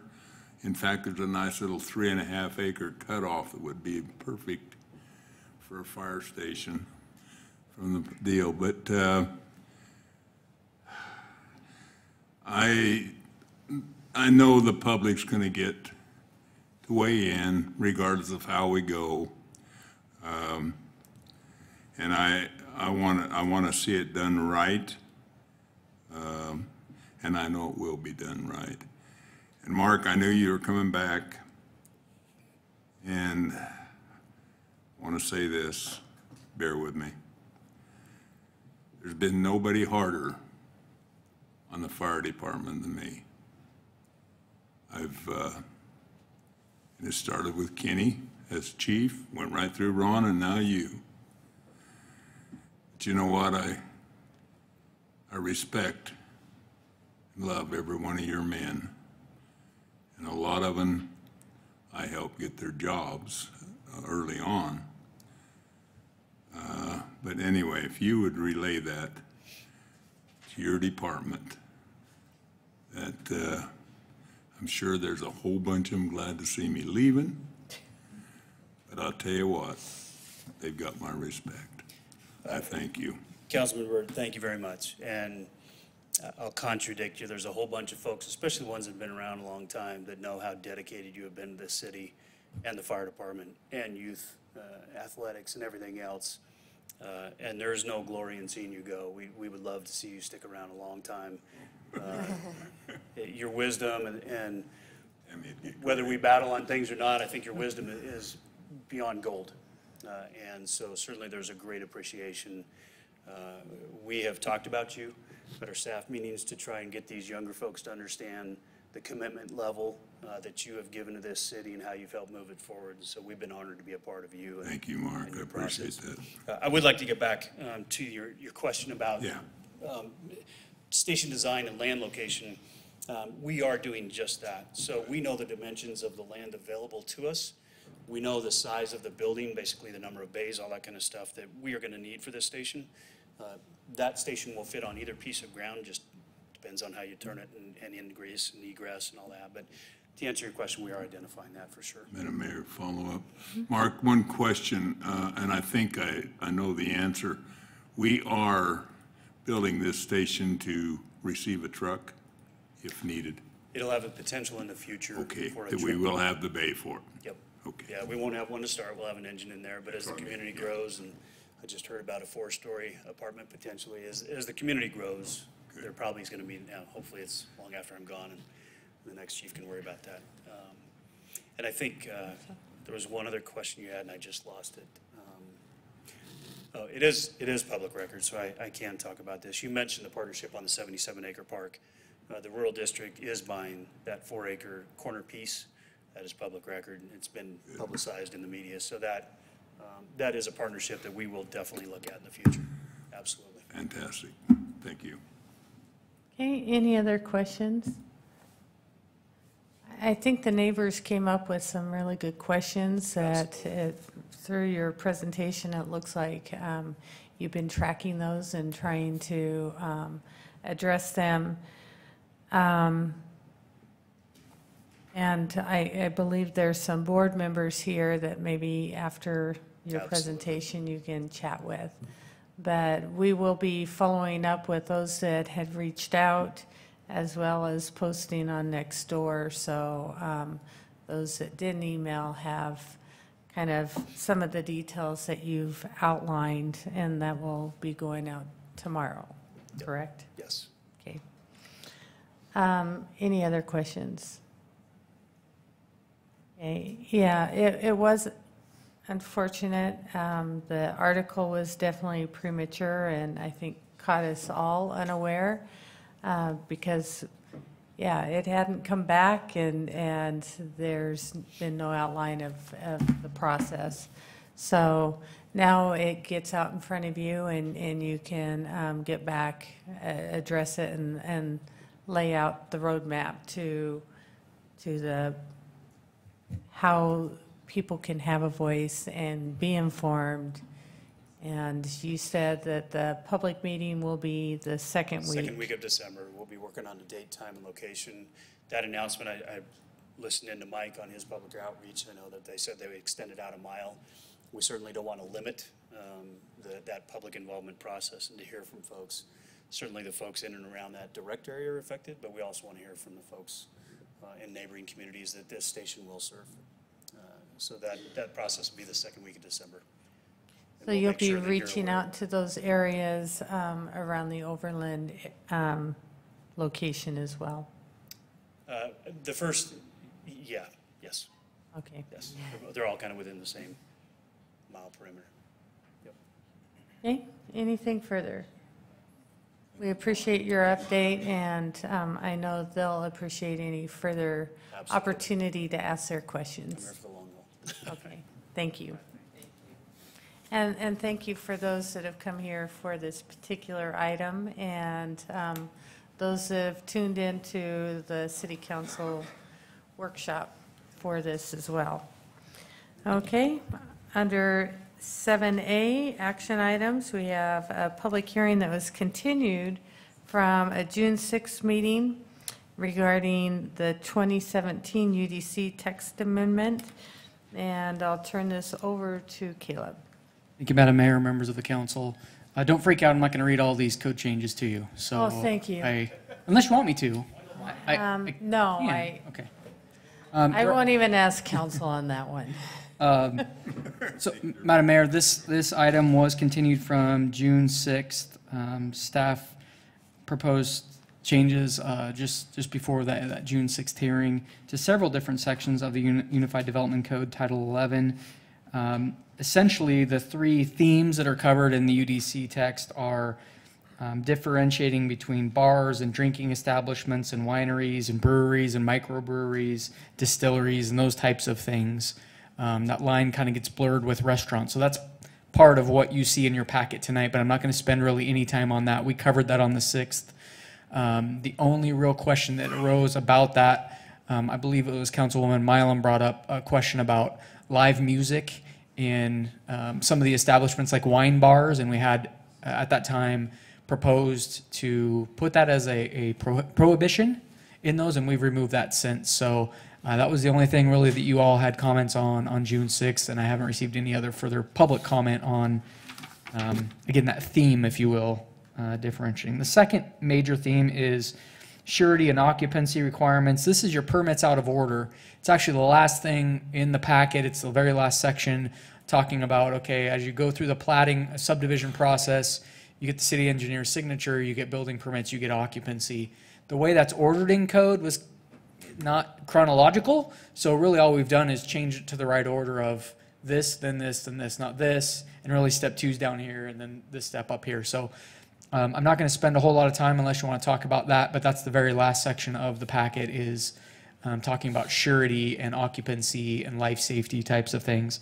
Again, nothing substantive in those changes, just a reordering of that information. And then the third one did get some play on June 6th, and that has to do with home occupations.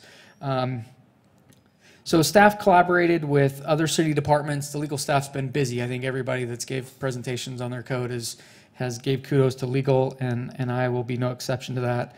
Emily Kane has been there every step of the way on what you have before you. Building department, and then code enforcement. Code enforcement is really the ones that brought this to our attention. They were having problems with enforcing businesses that weren't being good neighbors, and essentially they're the ones that brought it up to legal saying, hey, we need to address this in the code. So that's kind of the why we're here. Back before the June hearing, those UDC changes were shared with the UDC focus group, which is largely developers, so we didn't get a lot of feedback as you would expect. Most of them didn't care about these changes because they don't really affect them. And same with the Building Contractors Association of Southwest Idaho. So those are our typical folks we share that with, and didn't get much comment. However, just days prior to the June 6th hearing, several letters of concern were received from the public. I'm not going to read those again. That's part of the record from June 6th, but we received several letters of concern. And in addition to that, during the public hearing, several parties testified on this topic, raising concerns and questions with the proposed changes regarding home occupations. So the council again continued the hearing to this meeting tonight and directed staff to establish a stakeholder group of approximately 10 to 15 people to discuss home-based businesses. You also had some discussion, I'm not going to try to summarize that June 6th meeting, but we talked a little bit about process, standards, fees, and maybe a tiered approach for the different levels of home occupations. So as you directed, we did set up a stakeholder group. We contacted several of the parties that were present for that June 6th meeting and invited them to participate in developing standards. We did make it clear, and everyone was on the same page. The intent was to uphold the integrity of residential neighborhoods while still allowing home-based businesses. I'm not going to read to you everybody that was invited. That's in your packet as well. We did have pretty good representation. Not everybody that we invited were able to participate at all the meetings, or some of them didn't participate at all in person. But I did keep them in the loop. They were on the distribution email, and I shared with them summaries of what we talked about and the changes coming and that type of thing. So kept people hopefully in the know of what we're up to. The work group did meet 3 times, once in July, once in August, and once in September in person. I'm not going to, again, summarize everything we talked about in there, but just know that we did review and discuss how the city of Boise treats these home occupations. We came up with a new definition that you'll see in code regarding direct sales. And then we talked about process and enforcement and, really how are we going to some of these calculations that we'll get into in a minute. How is code enforcement going to be able to actually enforce the code? And then section 11.4.321, we really spent a lot of time on, and I will, Madam Mayor, if it's okay with you, kind of read that section, but it's not overly lengthy, but I do kind of want to walk you through it. And then the tiered approval process. So without further ado, I'm going to just go through the proposals you have here. And again, I'm not going to touch on all of these because it's all three of those themes in one. But the first one I do want to call out, and I already did in kind of those opening remarks, is we added a new term for direct sales. The sale, distribution, presentation, demonstration, or supply of goods directly to consumers from the fabricator or producer of such goods through independent consultants, agents, or contractors. So we didn't have anything similar. It was basically retail sales is what we would say.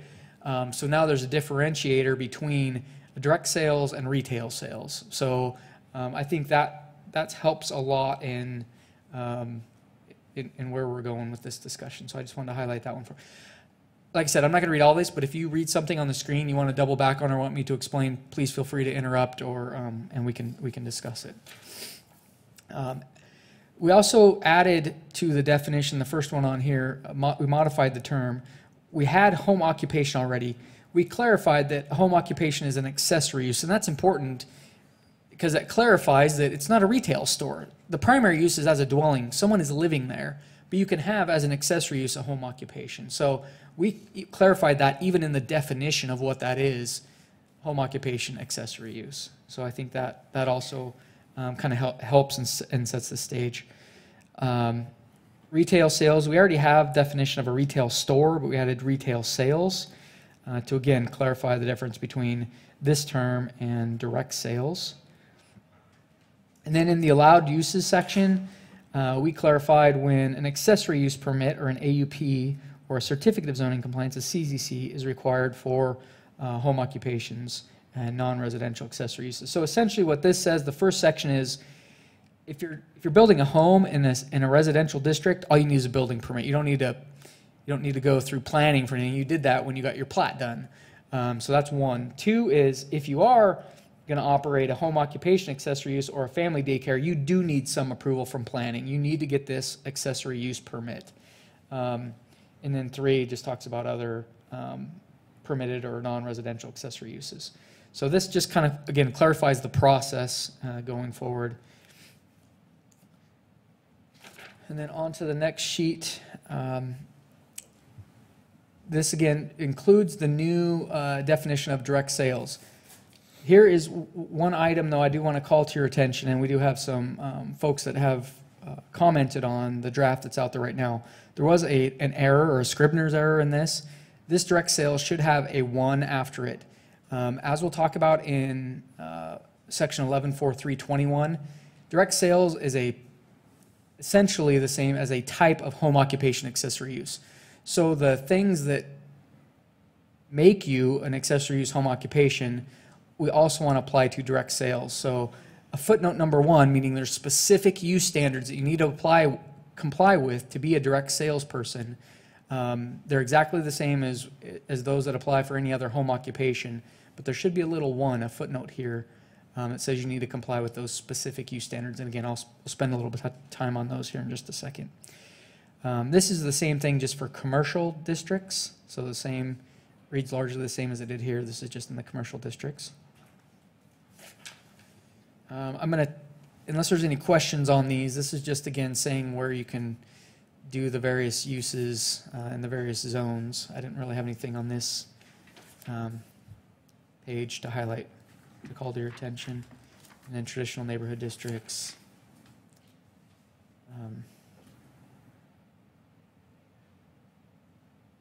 So just to quickly call out, so daycares are really a similar premise, right? Someone's living there, but they're also running a business. So they're watching kids, a daycare out of their home. So a lot of what you see marries up with what you're going to see for home occupation accessory uses. It just makes sense. You have a lot of the same concerns with parking and noise and those types of things. So for that consistency, we added some things in here that in no way shall a daycare emit smoke, dust, odors, those types of things. It should look and feel and smell like a home. It shouldn't look and feel and smell like a business. So that really is just an emphasis there. And that re-emphasizing, and this was currently already required, but this is just reemphasizing that if you're going to open up a daycare in a home, you must have a neighborhood meeting with your neighbors and discuss that with them before applying to the city. So this is more explicit. And then finally, the headliner here, if you will, the one we spent most of our time on. I do want to just point out as I run through this, this is meant to be read in concert with each other. You can't just look at one of the standards without, you can't cover one thought for everything in one. One section of this or subsection covers one concern, the other covers another, but when you read it all together, it gives you the full picture of the intent of the code. So just section A here, again, it's the same. This is a neighborhood meeting is required for accessory use permits where you are having not customer, other clients, where you are having students or giving lessons. That is where we ended up drawing the line. Clients and customers and students, it really is, from code enforcement, what we heard a lot back from them was music lessons, yoga studios, those types of things where there's students coming or they're giving lessons to people. Those are the ones that seem to be the most problematic for adjacent neighbors. So where that's the case, you would need to go through a similar process to a daycare and have the neighborhood meeting with everyone in a certain distance of the residence. And we drew that line at 7 or more students at one time. So you can have 6 or fewer, and you wouldn't trigger that upper tier, that most intense level where you have to go through that process. But when you have 7 or more students, that's the trigger. It's largely based on our daycare standards: 6 or fewer, 7 to 12, 12 or more. So that's kind of that first subsection there. B and C kind of go together. This clarifies the types of uses that are appropriate or not appropriate as a home occupation accessory use. It's not inclusive. It says included but not limited to, but if you look at the very bottom of C8, the director does have some discretion. So this isn't comprehensive of everything that maybe someone could dream up running a type of a business out of their home, but it does give you a flavor of the types of uses that we're looking for and what we're not looking for. Basically, anything to do with vehicles, we're not looking for you to do out of your home. Again, here are the ones that are allowed as an accessory use to the home, and ones where we're likely to deny you for doing it out of your home. So again, we spent quite a bit of time coming up with and hashing, what's appropriate, what isn't appropriate, and again, this is what the group agreed to, at least thus far. Madam Mayor. Ms. Milam. Caleb, I'm curious about pet boarding, and if there's a standard to pet boarding or just no pet boarding, because there might be people who will watch your pet for, $10 a day or whatever. That's not allowed, or only if they have more than so many animals? So Madam Mayor, Councilwoman Milam, I don't think that came up in our discussions. I will, again, let's go through this and see if maybe you can keep that in your mind as we're running through this. Oh, that would prohibit or allow somebody to do that. We didn't go through that scenario. I don't think it's been an issue for code enforcement that they brought up anyways. So again, it doesn't, just because it's not listed under B doesn't mean you can't do it. But those are, again, sample uses. So we'll read the rest of these and go, oh, well, it's going to be smelly. So if we get complaints about smell, because you've got 15 kennels there. It's prohibited. Sorry? It's listed as prohibited. It is. I'm sorry, we didn't talk about that too much. Pet boarding, you're right, 6C. Yeah, we didn't spend too much time on discussing that. Honestly, I don't know if that was a carryover from current code. So I'm sorry, I didn't even realize it was listed there as prohibited, but that didn't get a lot of discussion in our group.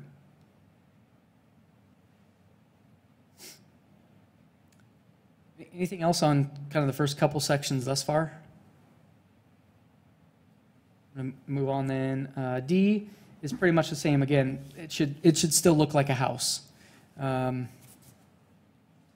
E, the new E, which was largely section B before. This one I wanted to just point out, we had quite a bit of discussion about this too. On the books right now is 25% of the overall living area. So the garage was excluded from what you could use currently.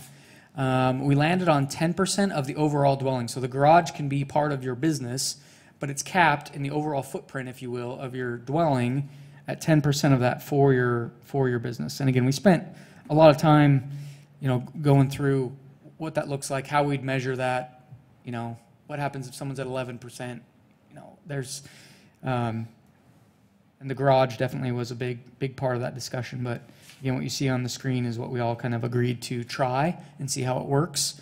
That goes for, I guess, all of this code. We'll try it and see how it works. And if we see that there's flaws in it, we can bring it back. The new F, the last section on here, again, this is largely the same as currently on the books.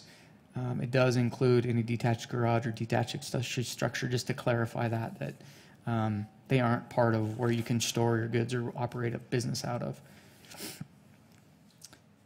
So I'm going to move to the next portion of this same section. Again, this is the same standards we currently have, just with some clarification on the language. But the next three sections are largely the same. You can read it there. The other thing that I'll just point out is when we brought this to you originally, we had different standards for single-family and multifamily. We actually prohibited these in multifamily projects, and through that discussion, we decided to treat them the same. Single-family, multifamily, they're both dwelling units. Parking is accommodated for.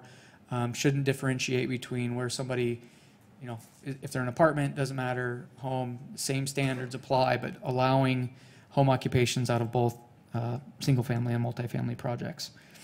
So you don't really see that here, but that was in our first draft. And then H that we struck out is actually covered in the B and C above that we talked about in direct sales, with adding direct sales. And same with K, it's covered above. So I think that's kind of the overview that I had. I'll just continue to scroll through here. Again, a lot more of this had to do with breweries and those types of things. Oh, I did have one more thing that I wanted to call to your attention, and then we'll need to have some more discussion on it. The tiering, the different levels of accessory uses. So today we technically do have 3 different levels, if you will, but we treat the way we process them is a little bit different for accessory use home occupations that don't have customers or clients. Right now, it's just an over-the-counter paper that someone signs. They basically disclose to planning that they're running a business out of their house. We don't have any way to deny that, revoke it, to do anything. And that's, again, largely why code enforcement brought this to legal, was to say this paper doesn't do us any good because there's nothing to take away. They've just told you they're doing something, and if they're in violation, we don't have any way to enforce that. So we still have that administrative level for homeowners, business owners that don't have students or providing instruction, but we don't have a fee for that.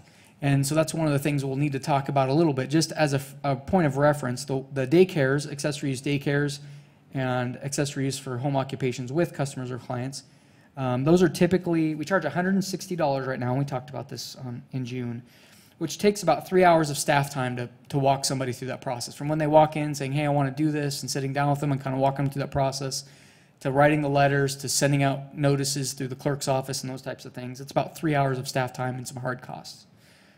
This new level, I don't envision it taking anywhere near that amount of time. Just as a frame of reference, some of the other letters we do, we charge $53. I would say something like that will cover our staff time. What I would propose is we try this out and we'll document how much time it takes us to process these. And then as we do an update to the fee schedule, the citywide fee schedule we have now, we'll bring that to council and say, hey, we need to add a fee for these in the future. I don't remember the timing of that. I didn't talk with Courtney before this to see when the citywide fee schedule is going to be amended. But whatever that 6 months or 9 months or whatever, we'll process these for that amount of time and say, hey, on average it's taking us 30 minutes. We think we should charge a $25 fee or whatever to recoup our costs. So, but there would be those 3 different levels. So some probably administrative fee, the one that requires the notice to people within 300 feet, the kind of higher level, and then daycares are at that same level. So that was the last thing that I think I wanted to point out to you. And here's as I mentioned, the last slide had to do with surety agreements and process. If you look, the language is largely the same. It's just some of it moved up, some of it moved down. So I do, just before I close, Madam Mayor, I do want to make reference. We did receive some additional public comment today.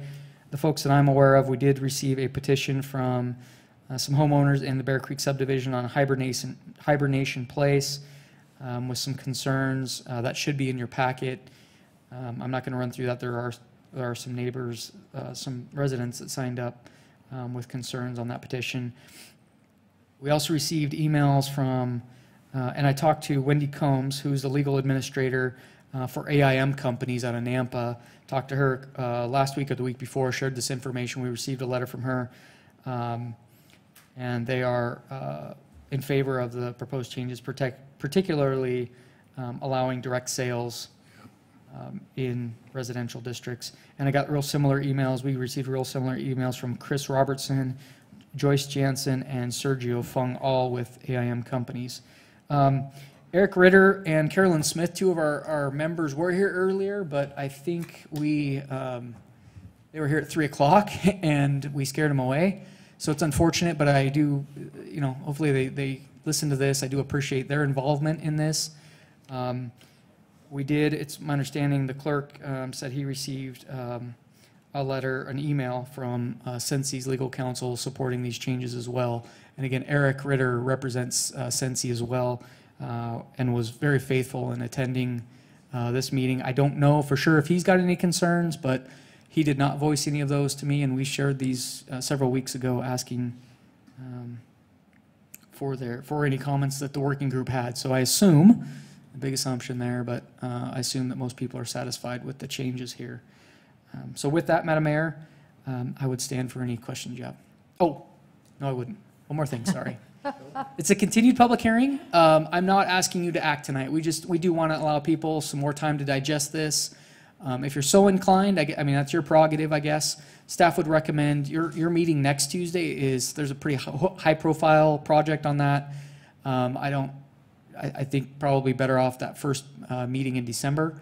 Allow a couple, 3 weeks for people to fully consider the changes here and attend. So if you're agreeable, December 5th. We could also do the 28th of November if you wanted to do something in between. I know you have another high profile project down in South Meridian though on that agenda. So up to you. I'm not asking for action tonight, but again, that's your discretion. So now, thank you.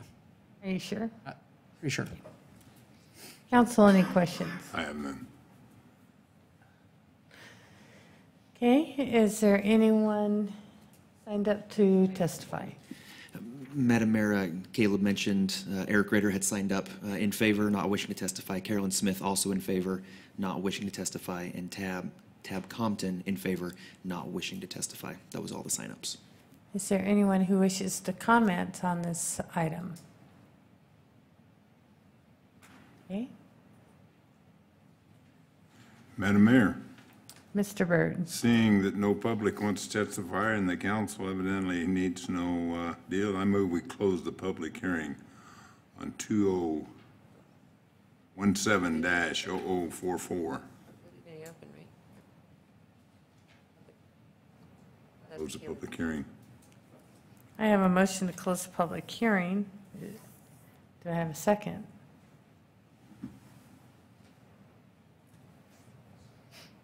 Okay, is there a desire to continue this? To discuss it? To do anything? Madam Mayor, what was Caleb? It's Mylum. Caleb, what was your recommendation? Madam Mayor, Councilman Mylum, I would recommend that you leave the hearing open until December 5th or November 28th to just make sure. Again, I'm pretty confident. I've talked to some folks. I think we're on the right track here, but just in case. And again, there was one change that, to the direct sales. I do want to add that footnote there to direct sales. It says, hey, that section 11.4321, these standards still apply to you too. You need to be a good neighbor while you do direct sales. That's my recommendation, but. Madam Mayor. Mr. Neary. Madam Mayor, members of the council, we discussed this a little bit internally, and because of the long gap between June and now, There have been some people that have been very actively involved, Mr. Ritter from Sensi as well as some others. But there was a lot of other people that appeared in June, and although it was set over at that time, I don't know the public's sense of this particular change. Again, there's been some numbers of changes. And so there was our suggestion that maybe using some of our outreach methods that we've developed since June, like next door, be an opportunity to at least get it out there and see if there's, so that we're not surprised again by the public's reaction to this. We think we've got it right this time, but we thought it might be best and the council would feel more comfortable if we gave it one more shot. Madam Mayor. Ms. Mylum. And Caleb, I guess I would like a little bit more further information about the pet boarding. I do know somebody who that would directly affect, and if that was already part of the law, or if that's something new that was added. And if they haven't got any complaints from their neighbors, I don't want to put them in a position where they're now doing something that's against regulation. Madam Mayor, I can certainly ask code enforcement to attend and see if that's been a problem. Again, I just don't recall us really talking about that, so there it is, but I don't remember really seeing it, talking about it. Like I said, the only reason I noticed it is because I know somebody that does that, so. So, council, do you want to set this out to the 28th? The December. Or the December 5th? Madam Mayor. Mr. Byrd. I move we continue the public hearing on H 2017-0044 to December 5th, 2017. Second. I have a motion and a second to continue this until December 5th. All those in favor say aye. Aye. All ayes. Okay. Thank you very much. Council, under future meeting topics, I do have a couple of events. Certainly the Firefighter Recruit Academy graduation, that's this Friday night at 6 p.m. And believe it or not, Christmas is coming. Whether you are ready or not, the Parks Department is. They are hosting the Winter Lights Parade on Friday, December 1st. It starts at 6:30. I don't know if you've all gotten a hold of April, but we need you there by 6. We do have little Santa helpers to pass out candy. Candy Cane Fun Run is also on Friday. It starts at 6:25. 6:25? Before the parade? Okay. Twilight Christmas Market is December 7th, noon to 8. Children's Winterland Festival, December 9th from 10 to 3. And Downtown Business Decorating Contest throughout December. So we have a lot in store for the holidays. Any other topics under this item? If not, I would entertain a motion to adjourn into executive session on item 9. Madam Mayor. Mr. Byrd. I move we go into executive session as per Idaho State Code 74206 1C 1D. Second. I have a motion and a second to adjourn into executive session. Mr. Clerk, will you please call roll? Thank you, Madam Mayor. Councilmember Mylum? Aye. Councilmember Palmer? Aye. Councilmember Little Roberts? Aye. Councilmember Byrd? Aye. All ayes.